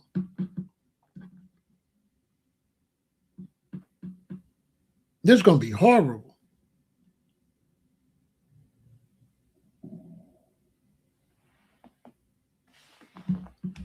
Listen what you said. Read what you said. You said we. How long ago I made the video, who the F is we? G-Rock, there ain't no we. Bro, that's not no we. If they throw you out and put your stuff in front of your house, ain't no we. If they gonna steal all your stuff when you go to take the first, it ain't no we, bruh. There's no we. It's 139 people over here, 143 people over here against corporations that got thousands of employees.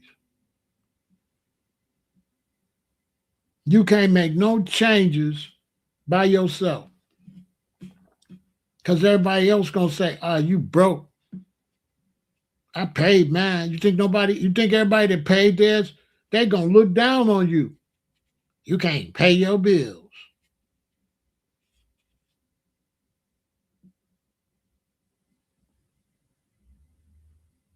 Ain't no we, bro.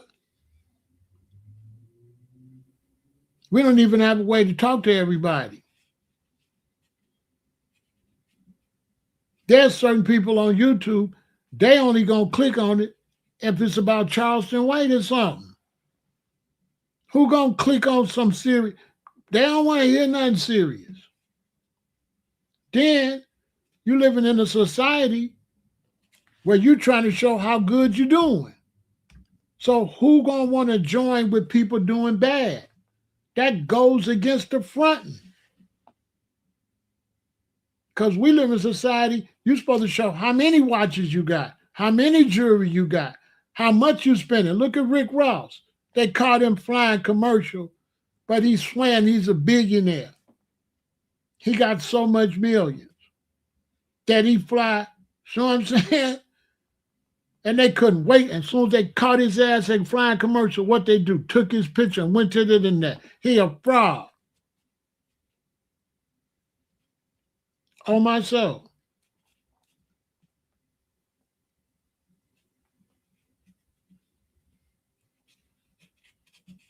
I've been having people come over here and say, Pharaoh is broke. He live in a studio apartment.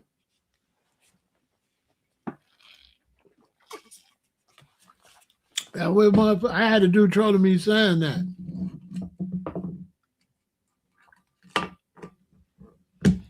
I don't say nothing.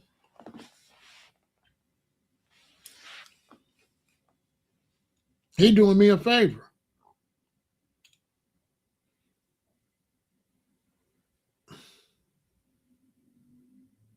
Listen, if you get on the internet saying I'm broke and I ain't got no money, thank you very much. Please hit the Cash App, PayPal, Venmo, Super Chat. Because it's right. I'm just a regular person making it from day to day. Ain't no shame in my game. I'm a regular American, working hard, content creator to pay the bills.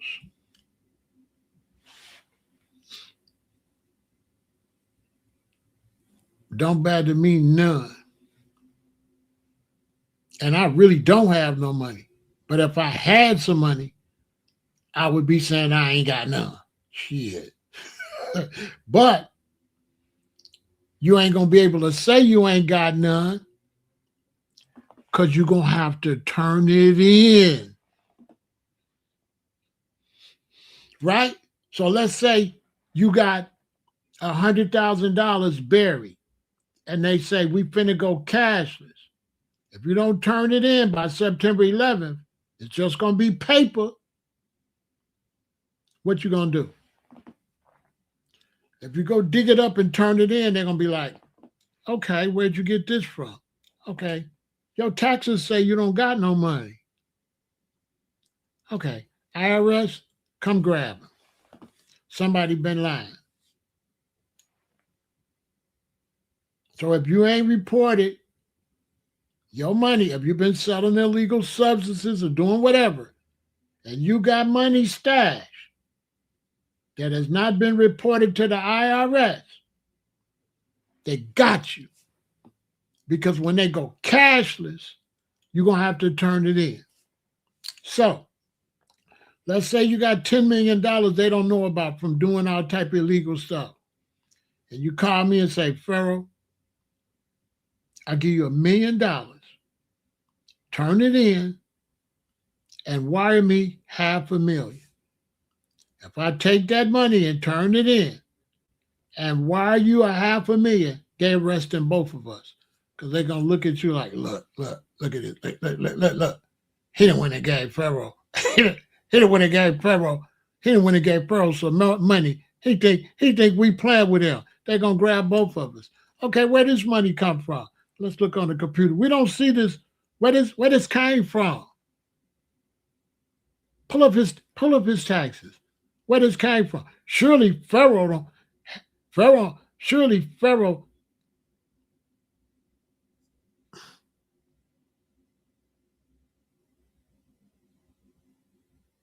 Because everything gonna be in front of the police. So what?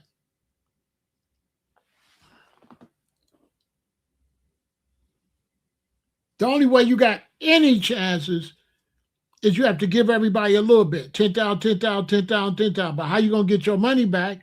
Because with the FBI and the IRS looking, and they see everybody 5,000, 5,000, 5,000, 5,000, they're going to call you in. Also, you gave a lot of money, people some money, and they all owed you 5,000. Why 100 people sent you $5,000? Okay, cuff his ass. Cuff his ass. Right? And what they going to say? Sorry, buddy, but you're in the custody of the feds now. Instantly. We done told you it's the feds now, you dummy. You're dealing with the feds now. You're not dealing with Bank of America. You're not dealing with Chase Bank. You're dealing with the feds now. When they named it this, I'm telling you, man, these people are hardcore. Be honest. Who decided to name that Fed now? And what was they saying when they picked that name? What they said, what was they thinking when they said Fed now 24/7 instant payments?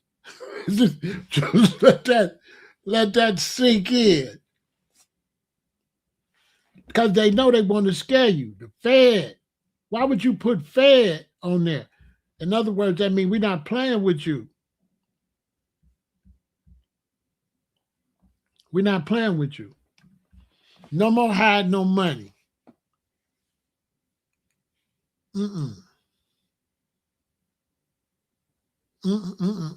That's over. That's over now. Look, when I first started teaching all this, I said it was coming. Those of y'all that's watching me, it's not coming no more. It's here.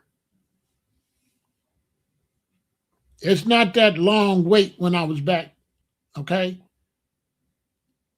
I was telling y'all back then about next year and the year after. That's finna happen now. They already implemented it. The year before, what, 20? It's 2025. They already start implementing it early, like late 2023, like November, December 2023. They start sending it out to everybody already.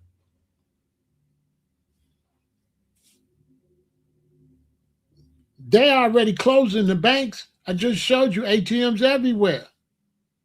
Banks is out of here. Banks is done. It's over with. It's not no coincidence they talk about microchipping and all that. It's over.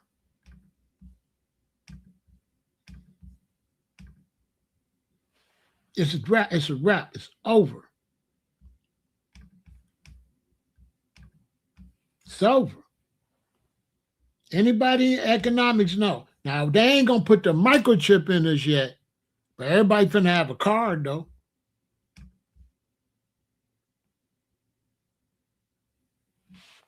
The world's most cashless countries, Canada, Sweden, UK, USA, China, Australia, Germany, and Russia.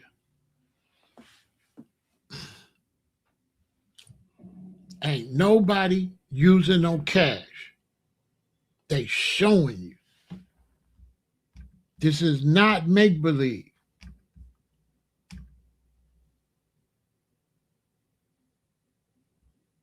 It's not.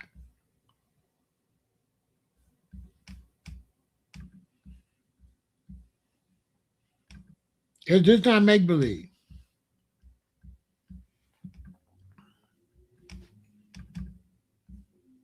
They're going cashless.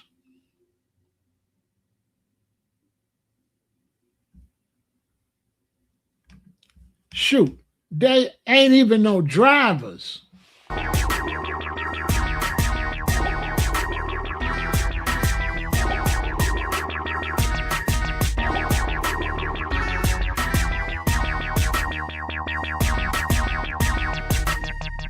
Hold on. Hold on. This me when I went to Arizona. When I went to Arizona, the Uber picked me up at the airport to take me to my location, the place I was going to be staying. So when we got to the last major street, because we got off the freeway and we got to the major street to turn where I'm going, I see a car go by with nobody driving. Then I see another one going this way. I'm waiting at the light this way. Then I see another one go this way. Now I'm at one intersection. Then I see one pull up behind me. Then we turn, and then I see one coming back that way again. I'm like, what the hell is this? So while I was there driving around, I was in the car. My associate was driving. So I took my phone and I filmed this here. This is me filming these cars with nobody driving on my way to the store to get some vegan food and stuff.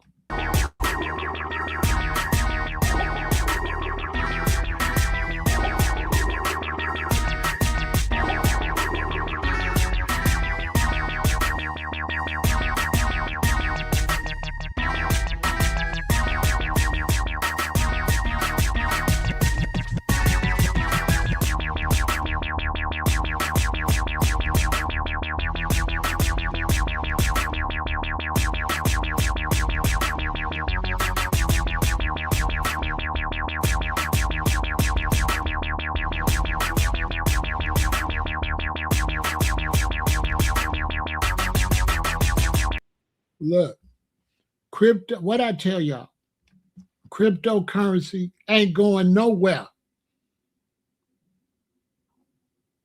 Cryptocurrency is going nowhere. Cryptocurrency was used to get you used to a cashless society. They're going to replace that with their own currency. How long I've been telling y'all that? Cryptocurrency is just to psychologically get you used to a cashless society. Once they get you used to a cashless society, they're going to ban cryptocurrency and they're going to have a government currency. They're going to have a government digital currency. And dollars and crypto and all that's going to be out of here. They're going to be over.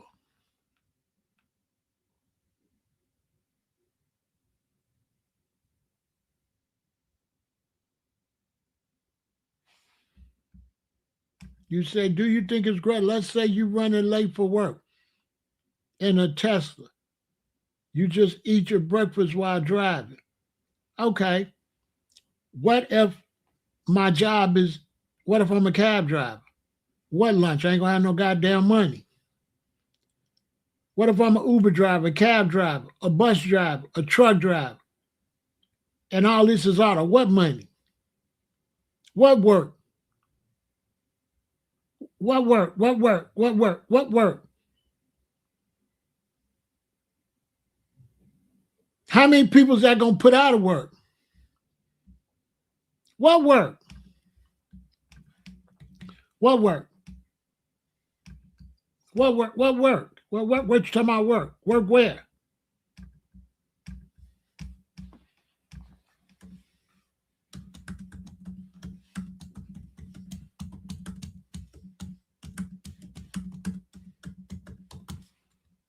Exhibit A.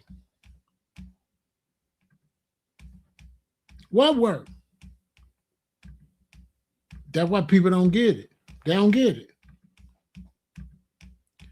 Over 7.5 to 8 million people drive for a living in the United States. I rest my case. When 7 to 8 million people lose their job driving, can they come buy some from you? So now your business crash, right? Because you lose all that money because 8 million people ain't getting paid that don't drive. So that's 8 million people ain't got no money to spend with you.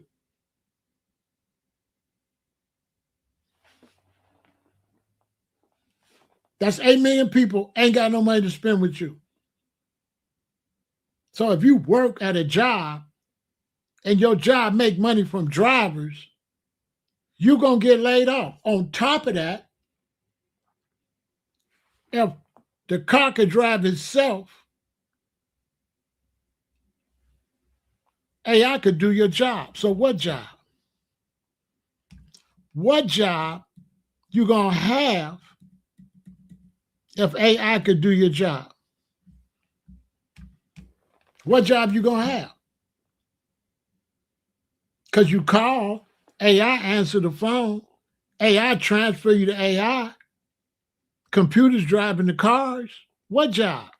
And they lying. Ain't no 7 to 8 million. They a damn lie. Ain't no 7 to 8 million. There's 300 some million people in this country, and it ain't no 7 or 8 million that drive. That's a lie. It's 75 to 100 million people that drive. But you know why they say that? Because they ain't thinking about the person that drive the trucks for their businesses. They ain't thinking about the overall money loss. They ain't thinking about that. They ain't thinking about the ecosystem with the money. What money? What money you gonna make? None. What job? If they're gonna computerize the cars, they're gonna computerize your job. Good to see you, Stisha. I hope you've been doing good, sweetheart. Right? There go a job gone right there, right? One job gone, right? Hold on.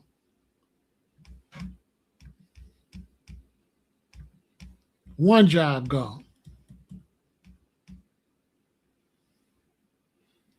Two jobs gone.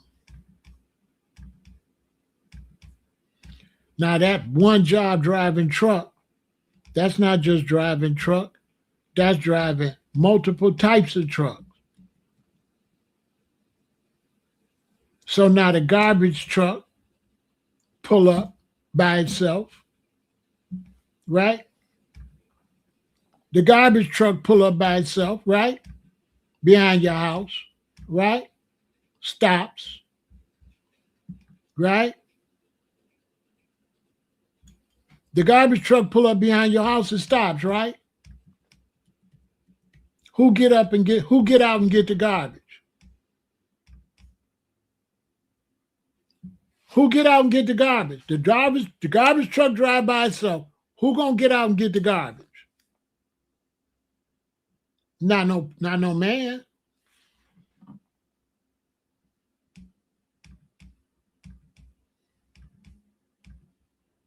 Not no man.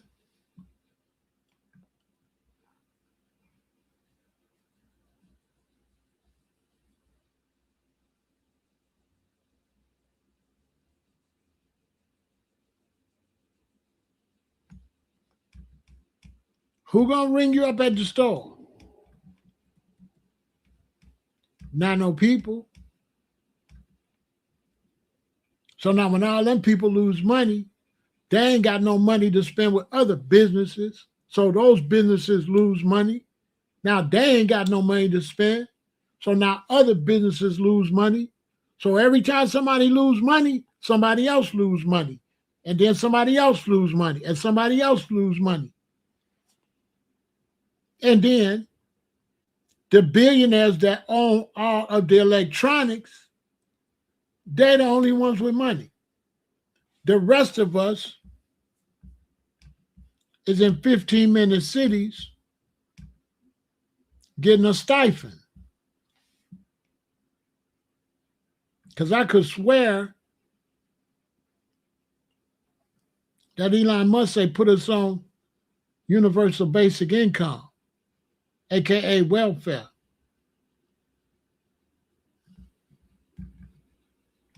So the rest of us will be right here We'll be right here, not there. Hold on. The rest of us are being 15-minute cities, starving on government subsidies. The rest of us will be right here, starving.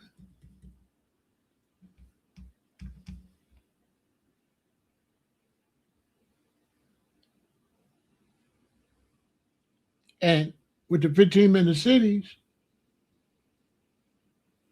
the husband and wife each get 2 passes to go on a trip, to drive, see relatives or whatever. After that, you got to get a clearance from the local government to drive your car.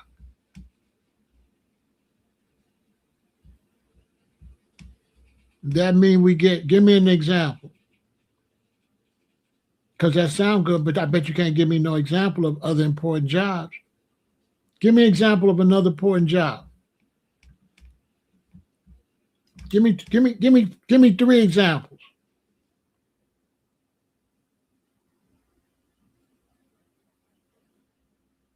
Listen, y'all, some of these people, don't argue with them.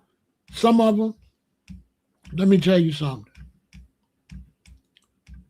I'm going to keep it real. Do not argue with nobody that ain't listening. Because you already know that the only reason they can do this because people is dumb. So don't expect people not to be dumb because they didn't prove they dumb from letting them even get this far, right? So the fact they got this far, what that mean? The fact that it got this far, why would you listen to anybody that was too stupid to stop it from getting this far? Why would you listen to them? They dumb as a rock.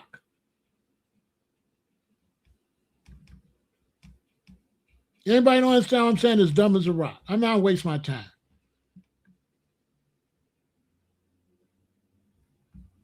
Facts.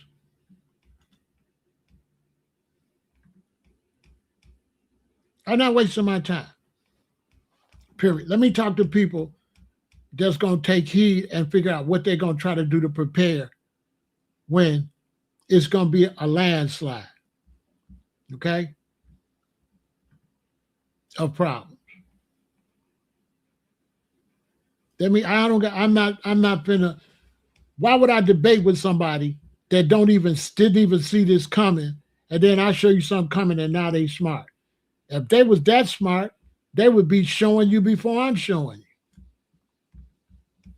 So to everybody that ain't listening and don't believe what I'm saying, FA and FO. Yeah. FA and FO.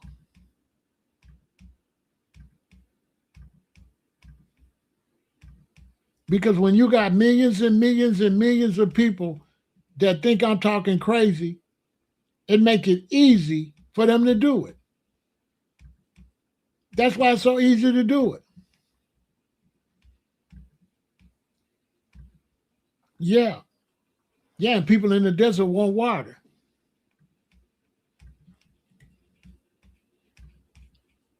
Solutions is based on unity. And it ain't no damn unity. So what solutions?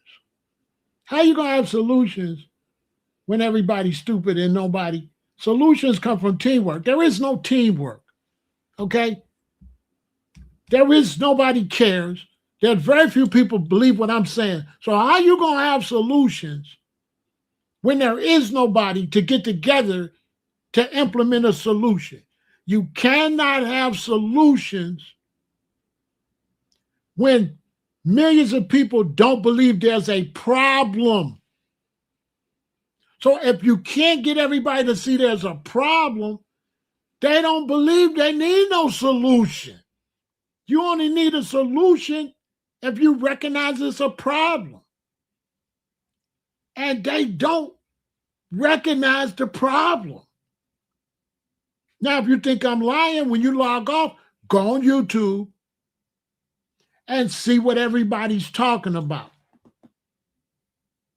And ain't nobody talking about this. So what solution?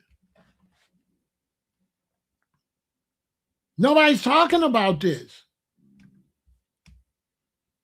What solution? How you have a solution when you don't recognize the problem? As far as people concerned, there is no problem. I'm in Chicago. There's no problem with them people. Them people ain't gonna recognize the problem until they in it.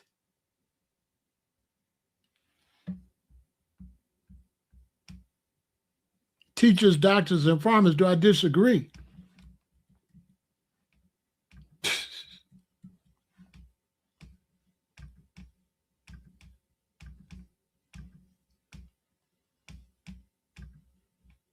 That ain't no solution to nothing.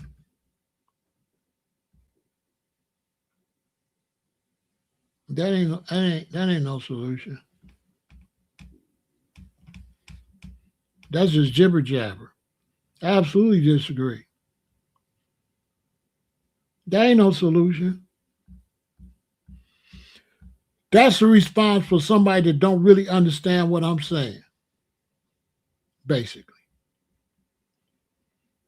When I see that, you don't know. That just shows me you don't know what I'm talking about.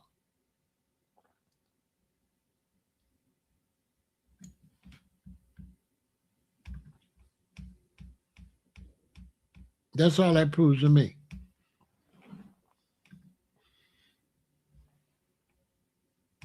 Because this finna be your doctor. This finna be your doctor. Oh, maybe not, because you won't be able to afford it. Off the grid? Ain't no off the grid. There is no off the grid. There's no off the grid.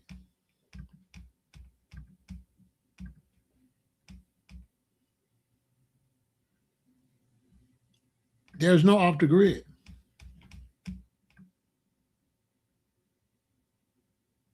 Listen, y'all, there is no such thing as off the grid. What is the grid?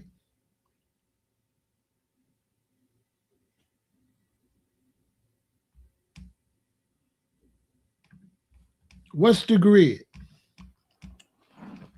Do y'all know what the grid is? This is the grid. How you gonna get off it? Do y'all know what a grid is? This is a grid. A grid is longitude and latitude. And every square in here is accounted for. Now go in one of them and try to live, and an authority gonna come and ask you to show your papers why you in this square. Because every square here is owned.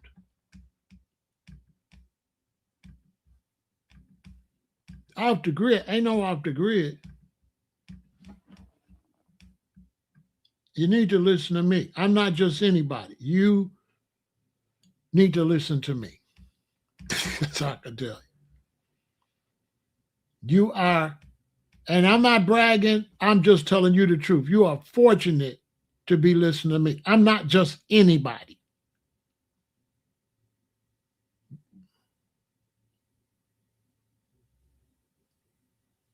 I'm not just anybody.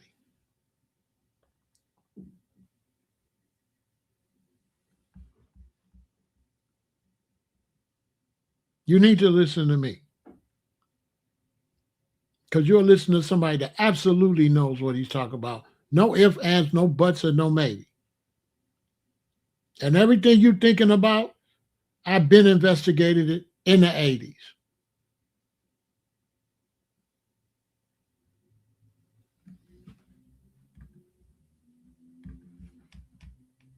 You need to listen to me. I tell you that boldly.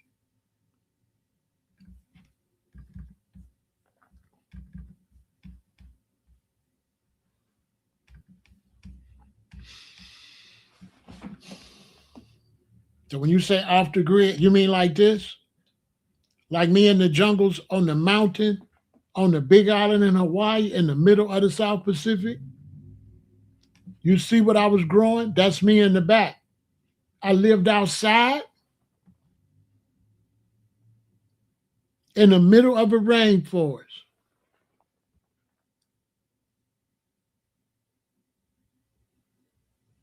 On a road that wasn't even paved, that only had one house all the way at the end of me. And one day, I heard some noise on the road in front of my house. And you know what it was? Surveyors. Surveyors are the one you see with the triangle, with the string, with the weight in the middle. And the surveyors was out there dividing up that land. All them plots are for sale.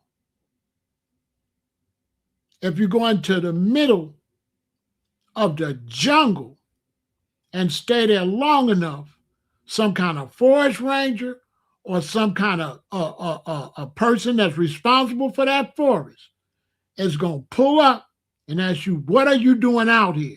If you go in the middle of the Sahara Desert, whatever country you in, authorities is going to roll up on you and ask you, what are you doing in that country?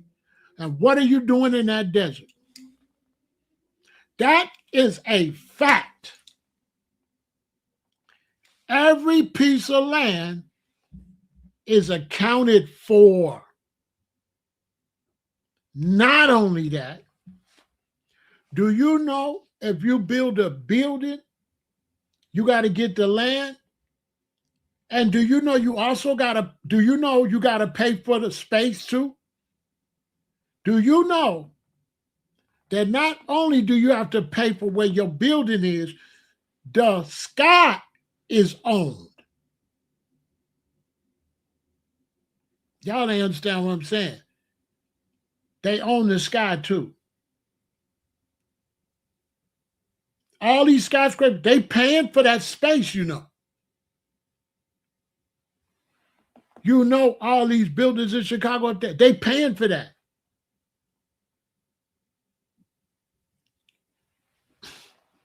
You got to tell them how high it is. You got to pay for that. You got to pay for the sky. You got to pay.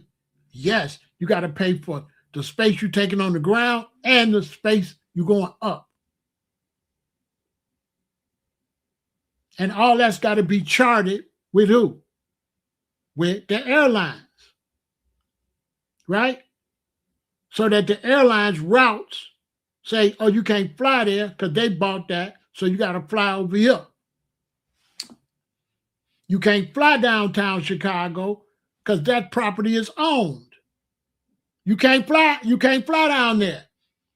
Only helicopters that's sanctioned to fly from the roof of one building for the other can fly down there. Airplanes cannot fly there. Chicago had O'Hare, Midway, and what else? Meigs Field. And Meigs Field was what? Downtown. And what did the old Mayor Daley do to Meigs Field? He dug it up. Why? You can't fly down here.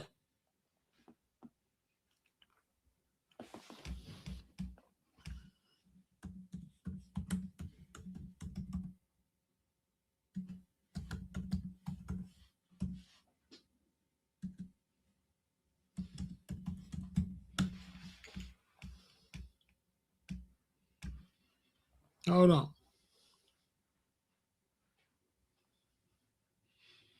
Hold on, let's take a break. Watch, I'm going to show y'all something. Hold on. Let's take a break. This ain't no joke. None of this is a joke.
Look, man, I was born in Chicago in 1958. You used to go to the beach and park. Oh, no. Parking meters. Uh-uh. Used to park on the street. Everywhere, slowly. Parking meters. You can't even leave your car nowhere. You got to pay to park your car. All of y'all live in the South in rural areas where you park your car now and just get out and go. Watch in 3 years. Watch in 3 years. Ain't going to be no free parking. Ain't going to be no free parking. Look. It was the airport downtown, right? Look, Meigs Field in Chicago was permanently closed and destroyed overnight. Overnight. The mayor went and tore up the everybody went to sleep. I woke up the next day and the airport downtown, he had dug it up under the controversial direction of the then mayor, Richard Daley. Under the cover of darkness, city demolition crew and bulldozers, escorted by police, entered the airfield. They carved a large, deep X shape into the single runway, rendering it instantly unusable. Oh, my soul.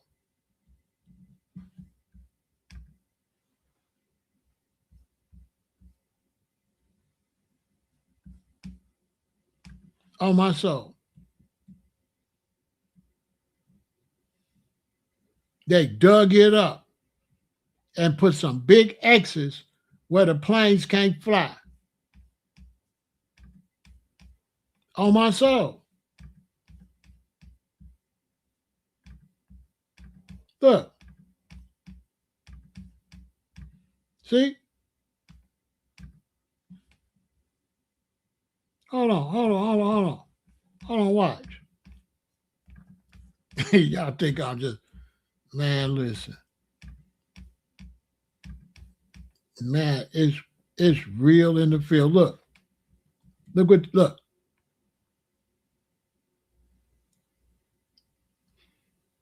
Can't no plane take off. It's closed. You know why? You can't fly downtown. It's too dangerous. At the 9/11, they're like, nah. You can't fly down here. If you fly a plane downtown, they gonna soon. If you get over the lake, they gonna shoot you down, or they gonna have the Air Force come get on both sides of you and escort you to lock you up.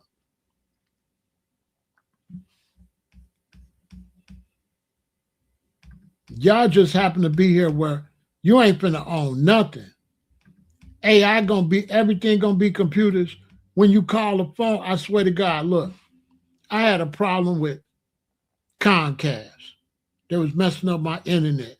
So I'm calling them to get a refund because my internet didn't work for like a week. Right? Everything I love. So I called Comcast. Boom, y'all know when you call, you can't get nobody, right? You gotta sit there and wait. Welcome to Comcast. Right? If you want this, push 1. You want this, you push 2. You want this, you push 3. Am I lying? You push 3. You want this, you want that, you push it. If you want to speak with the agent, okay, you done been on the phone how long? Boom, you push this. The agent comes. The agent AI.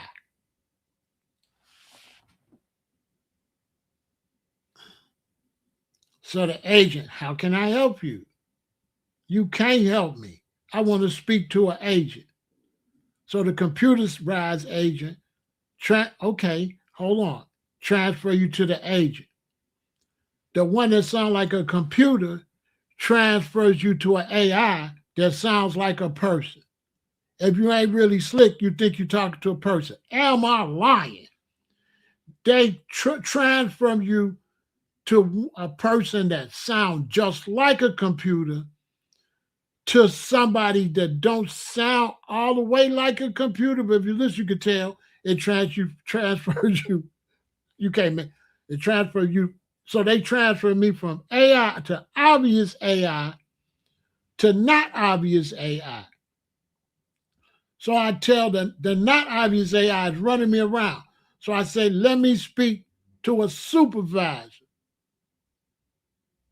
So the not obvious AI transfer to an even better AI that really sound like a person.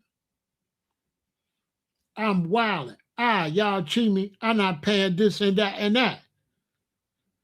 The not obvious AI give me a hard time. So y'all learn. I say, let me speak to your supervisor. Ain't no damn supervisor. Because it's all AI. So the third, more professional AI say, hold on a minute. It leave. It come back and say, I've been given the okay to send you some money. You can't make this up. I've been given the okay to send you back $75. Just like that. Because the most professional AI didn't talk to nobody either, but they already told if you got somebody stubborn like Pharaoh, just give them their money. Just run over the suckers that let you talk them out of it. But if you got a customer that insists, pay him. Basically, it was obvious. It was so obvious that the computer system was set up that if you stand firm, they got automatic payments to pay you. They already know how much to send you and everything. Who picked $75? It's already programmed. They look at it. Oh, he went to number 1. He requested number 2. He went to number 2. He requested number 3. He went to number 3. They requested number 4. If he requests number 4, pay him. I ain't lying. And I never really talked to no person. Now, how bad you think it's going to get in the next 2 years? You ain't going to get no person on the phone. You think I'm lying? Call YouTube. You're not going to get a person. You're not going to ever get a person. The only people that can get a person is the millionaires, and billionaires got a whole different number to get a person. Us regular folks, you will never talk to a person because we nobodies. So all that, what can we do? We can't even get nobody on the phone. And when you talk about people getting together and protesting, they ain't gonna protest unless it's some hostile subject where they get riled up. Other than that, you can beat a black woman up at a beauty shop and they'll say, we're gonna do this. We do a boycott. They do a boycott, and 4 days later, you don't hear nothing else about the boycott. What happened to the boycotting the African beauty hair braiders? What's up with the boycott against the Asians? Nothing. It ain't going nowhere. It ain't going to do nothing. They're going to show a couple of beauty shops. They empty. They ain't going to show you when they get back full. And right now, like I said, we was trying to get away in the 80s. Why did I come back? If I went to the middle of South Pacific with the intentions to go to Africa and out in the middle of the world, why did I turn around? Because when we did our research, we found out that you can't get away.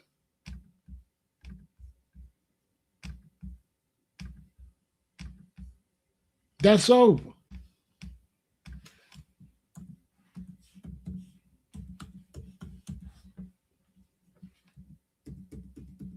You can't get away.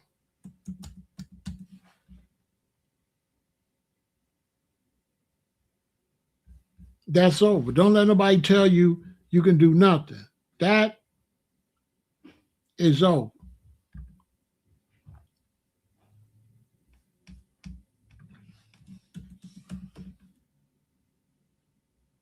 That's over.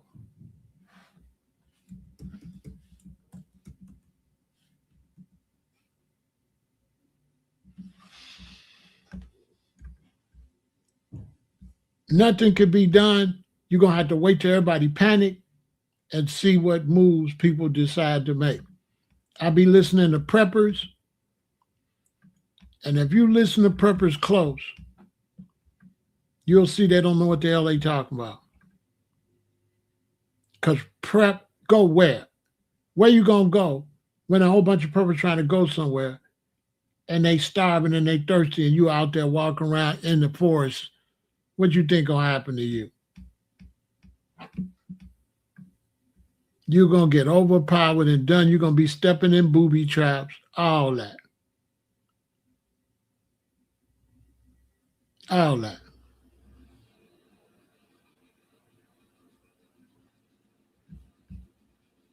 Seriously.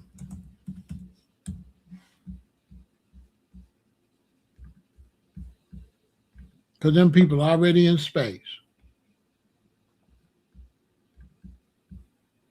They already, man, they see the whole earth.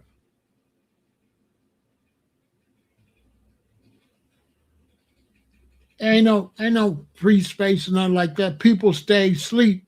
The longer you stay asleep, the more the beasts overpower you. The only thing that's out here that's going to help you is Mother Nature's the only thing fighting back. Tell me I'm lying. The only thing fighting against this system is tornadoes, hurricanes, earthquakes, floods, volcanoes, tidal waves, tsunamis. That's the only thing fighting. The people is not fighting. The people not fighting. The only thing fighting for us is Mother Nature because they not just hurting us, they hurting Mother Nature.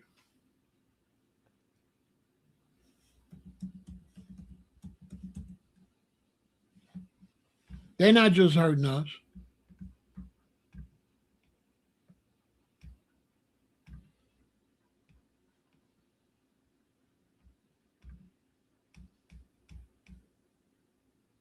They're not just hurting us. The only thing that's fighting for you is Mother Nature.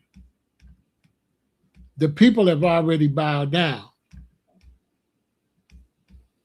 The people already been conquered.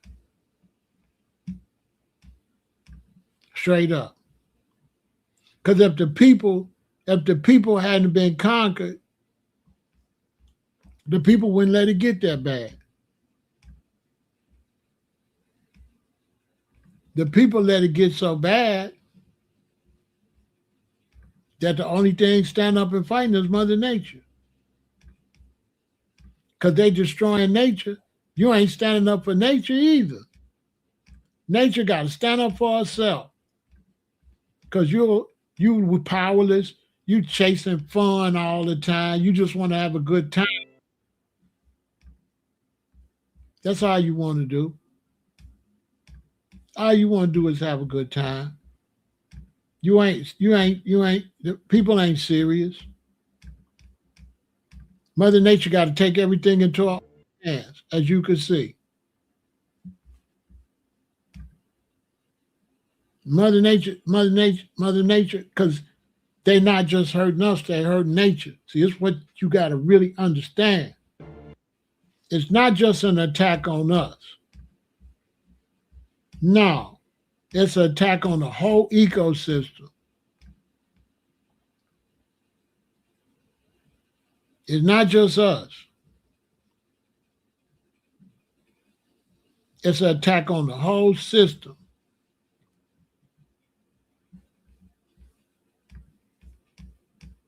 And Mother Nature, she not going. She not going. That's the only savior we got. Because it's not just an attack on us. Everything they do to keep us down, they destroy nature to keep us down. If you look at it, they're keeping us down. We can't get our own food. They got that all circled off. When Mother Nature then provided enough food for us. Mother Nature provided all this food that we can't get. Right? I don't know. I didn't look at where it's at, but it's everywhere. It's been everywhere. Look at Kansas City.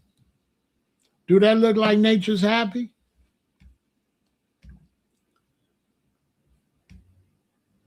I'm just asking for a friend. What does this look like? Do this look like everything is cool? Don't it look like they're going too far?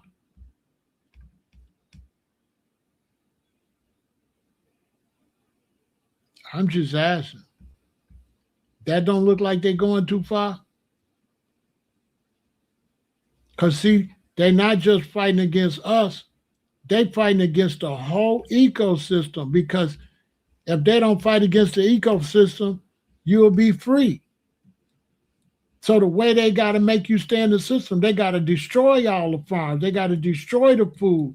They got to make you go to Whole Foods or go to the store. They can't make you go to the store without destroying nature.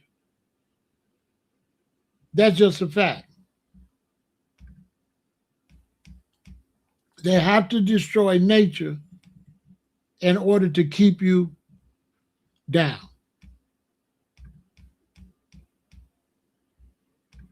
These are all facts.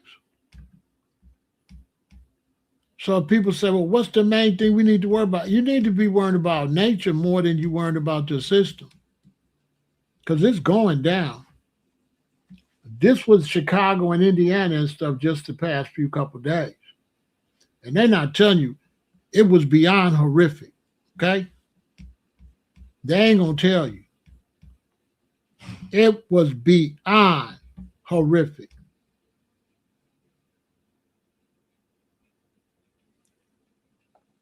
That stuff came through Illinois and Indiana. Let me tell you, they don't even want to talk about it. They don't want to talk about it.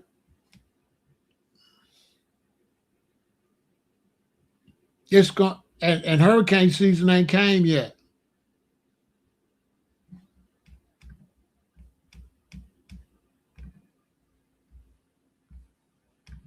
Yeah, hurricane season ain't came.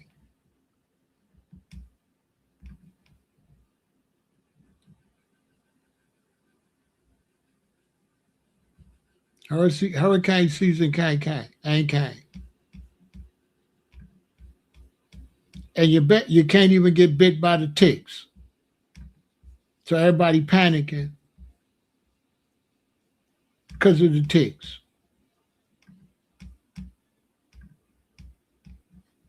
Okay? Do it look like a joke? They barely got him out of there. They barely saved him. Because we just all out of tune. We just all out of tune. They all greedy.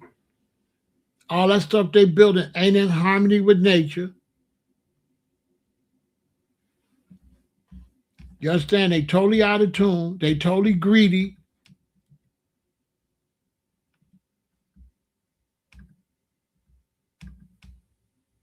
They're doing all type of natural stuff.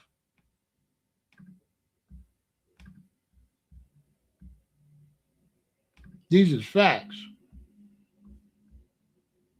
They totally out of tune with nature.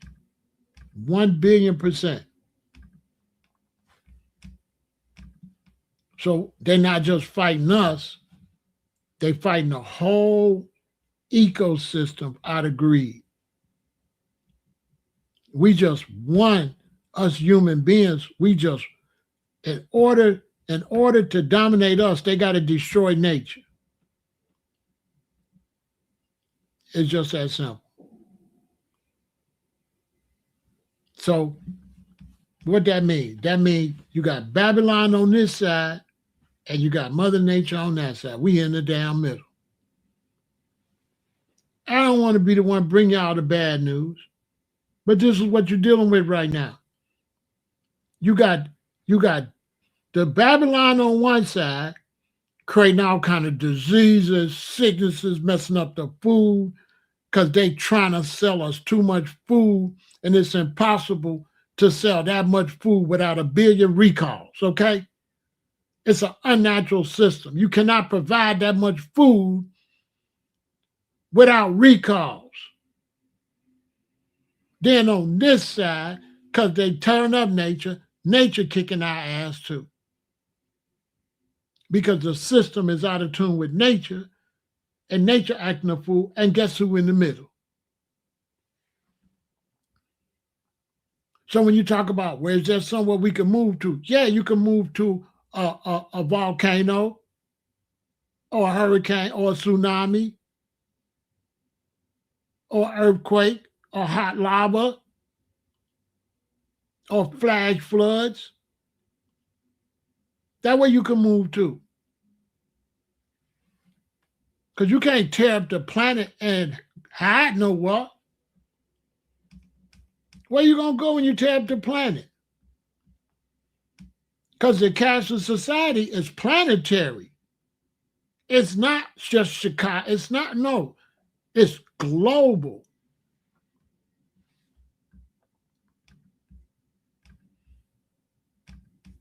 And they have to destroy nature for any of that stuff to work. In order to produce what they're producing and do what they're doing, guess what they got to do? For you to live this life you live in. For you to have all this plastic. You think you could just have all this plastic and everything is cool?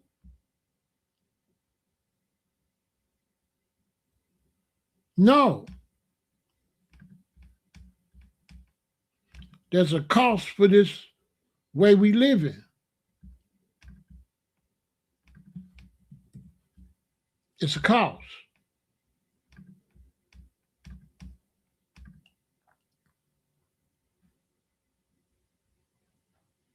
They think they could just lock everybody up and all that stupid stuff. Anybody who insists, no, that's not going to work.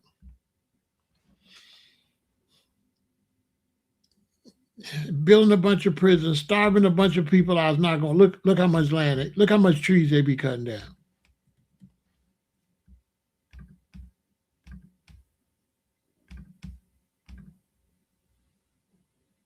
I tell people all the time, let's take prisons. They go, and let's say they want to lock people like me up in prison, right? They want to make sure I don't break out, right?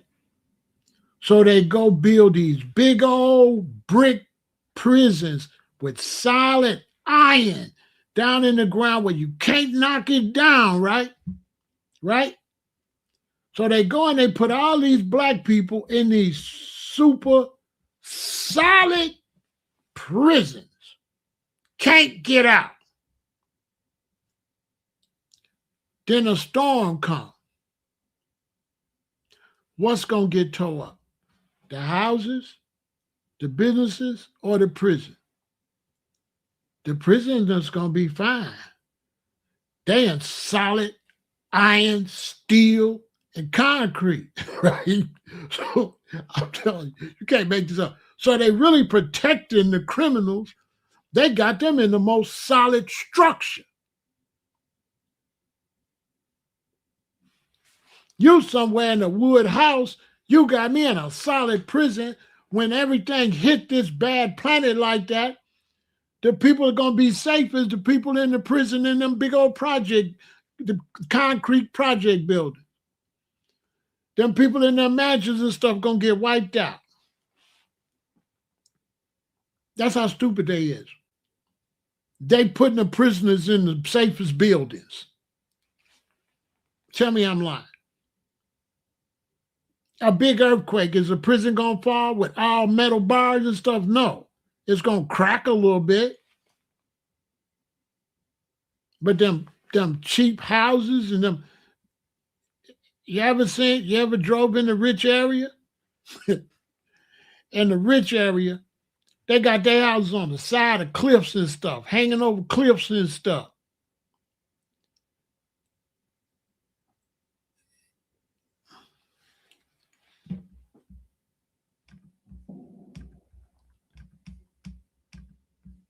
Let me show you where they live at. The people that want to oppress you. You know where they live at? They live in a whole bunch of concrete and steel that's on the edge of the goddamn lake. Is this going to stay here on the edge of the lake? Let me ask y'all, would you stack all this up? There go the lake right there. Would you stack all this up on the edge of the lake? I'm just asking for a friend. Would you stack all this on the edge of the lake and say, ooh, it's pretty? Now you know where this is going. You know all this is going in the lake, right? I'm just telling you. You know this is going in the lake. When I was a little boy, me and my daddy was driving downtown. And I was a little boy, and my daddy said, he pointed to downtown, he said, son, you see that? He said, all that shit's gonna fall in the lake. And it wasn't even this much stuff. My daddy told me this was gonna fall in the lake before they built all this. My daddy said, why they build all that on the edge like that? That's what he said. My daddy said, son, why they build all of that on the edge like that? That's what he told me. That's what he told me. He said, why they build all that on the edge? Why they didn't put it back on the land? Do that look smart? I'm just asking for a friend. Because that black building is one of the tallest in the world. And they still building. How heavy you think all that junk is?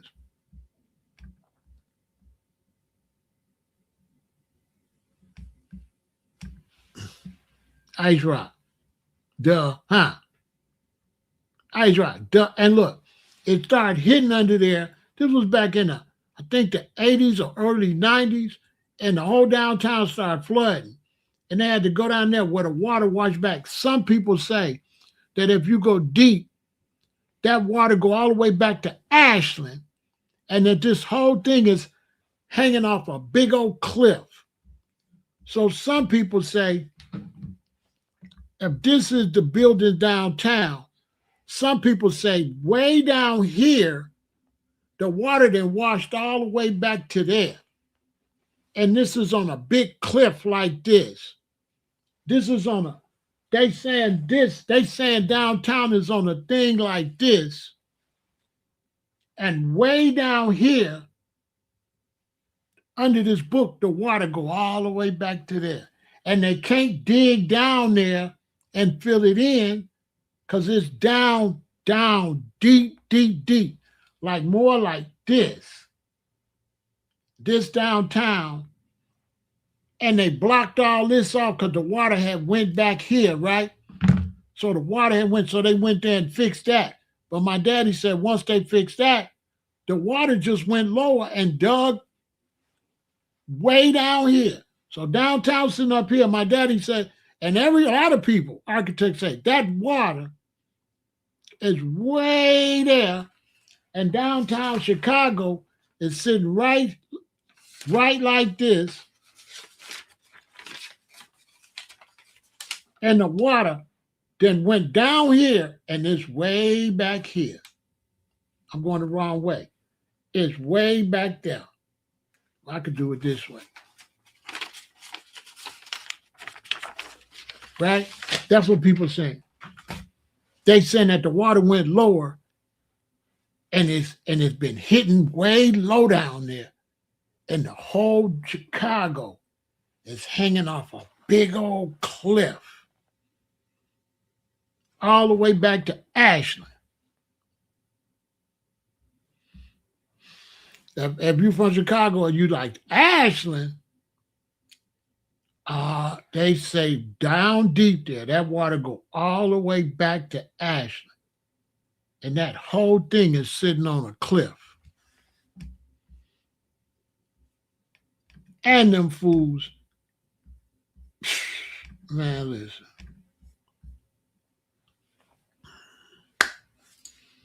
The moral of the story is this. They crazy. And yes, they will try to microchip us all. Anybody that'll do this will try to chip. Anybody that try to cut down the whole Everglades, you know they'll do anything. And they really believe that they can just do all kind of crazy stuff. Crazy people running the earth right now. And they so greedy and so evil that they're going to try to do anything to us. And I'm not trying to scare y'all. I'm telling y'all the facts.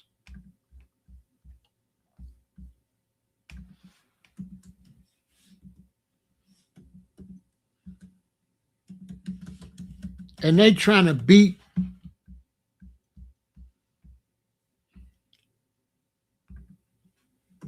they think they could beat the situation.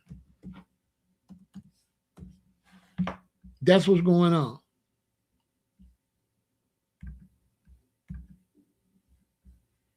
That's absolutely what's going on. They trying to beat the situation and they trying to implement something crazy, but they doing crazy stuff to implement it. And there's no way that they're going to be able to implement what they're doing faster than the destruction. That's a fact. So at the same time, they trying to do all this to us, and they trying to chip us. They're destroying nature at the same time. I'm telling you, man, you cannot make this up.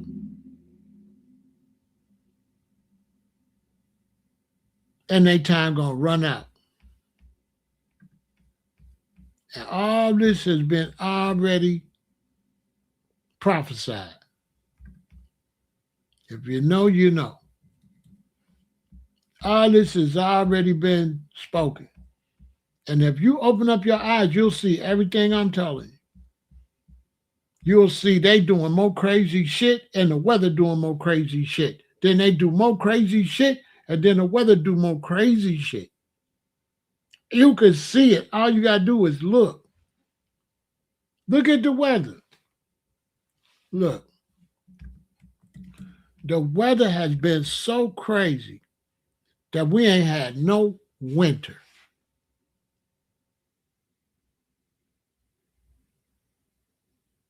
Birds just be all over the lake. They don't even want to tell the news. So now we ain't had no winter. So over the last 2 years, you know what's going on? It's gnats and fruit flies everywhere. Everywhere.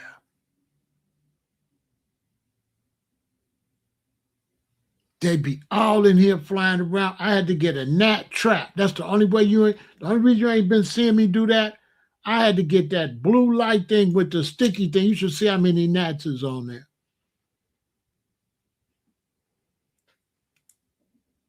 And they all in everybody's house. They all in these big buildings. And it's just because nature throw it all the way off. It's a whole bunch of coyotes running around. It's a whole And ticks, look at the ticks. The ticks was expanding anyway before some fool dropped them other ones, right? The mosquitoes, crazy.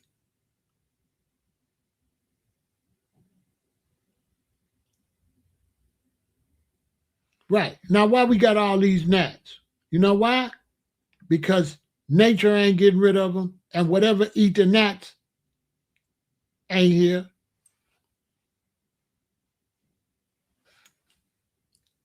How much snow we get in Chicago over the last 4 years? None. Imagine a city where it snowed right around Christmas Eve and it's snow on the ground till March, and it ain't no snow nowhere. This winter, last winter, the winter before, the only snow I had was what? 5 winters ago, maybe 4, maybe 5. I bought a shovel for the next year, and it ain't been no snow nowhere in Chicago. How you ain't got no snow in Chicago? I'm born in 1958. You been shopping? How much your grocery bill? How much food you get?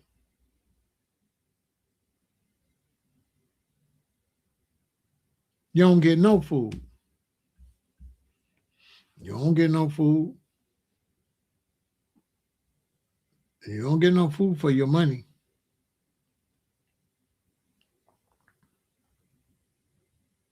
So they doing their microchip and all that because they're expecting. They know crime gonna go up. They ain't surprised. They know. They know crime gonna go up. They know people gonna rebel, and they getting ready for it. And they're gonna try to put us in them. They're gonna try to put us in them cities, and they're gonna show you a pretty city, but it ain't gonna be like that when they put us in there.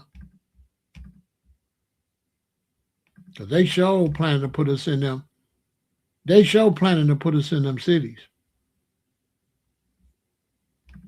They planning to put us in them 15-minute cities. And you can believe that.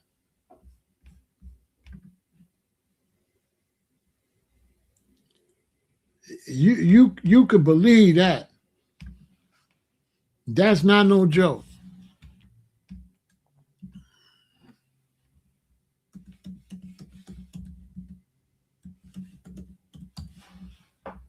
That's not no joke. They planning to put us in there. So I ain't trying to scare y'all, but I had to tell y'all what's going on. I ain't trying to scare you, but I thought you need to know what their plans is for these prisons. They is not playing. Okay? And they're going to use the prisoners first. They talk about monitoring the social media from the kids. If you look at everything they talking about a dominant society. When you put all that together,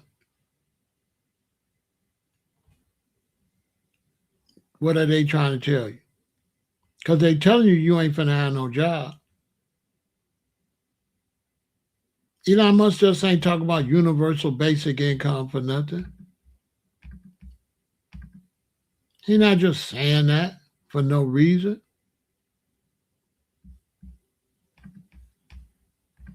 He's saying that for a reason. It ain't no way they gonna have enough jobs in the direction we going. It just, there's no way. It's impossible. With the stuff they bring into the table, There's no way there's going to be enough jobs. It's impossible. It can't happen.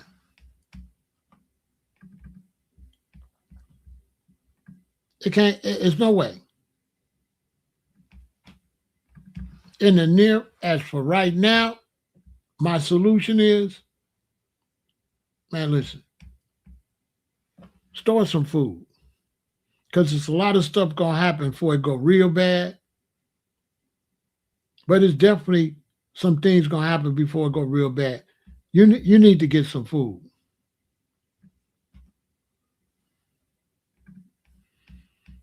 You need to have some beans and rice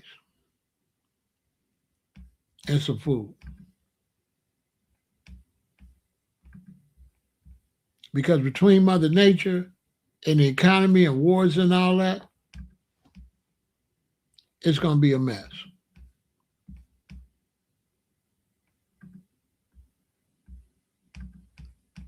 I ain't trying to scare you.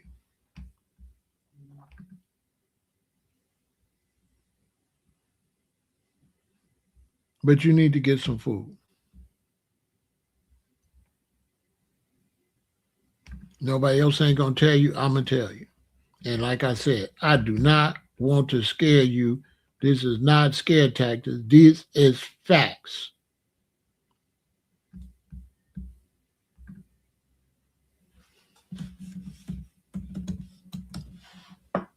These are facts.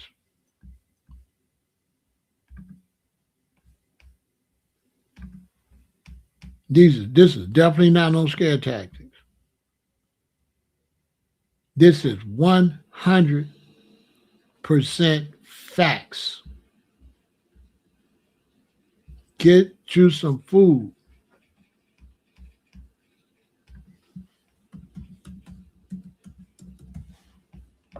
All right? Victory.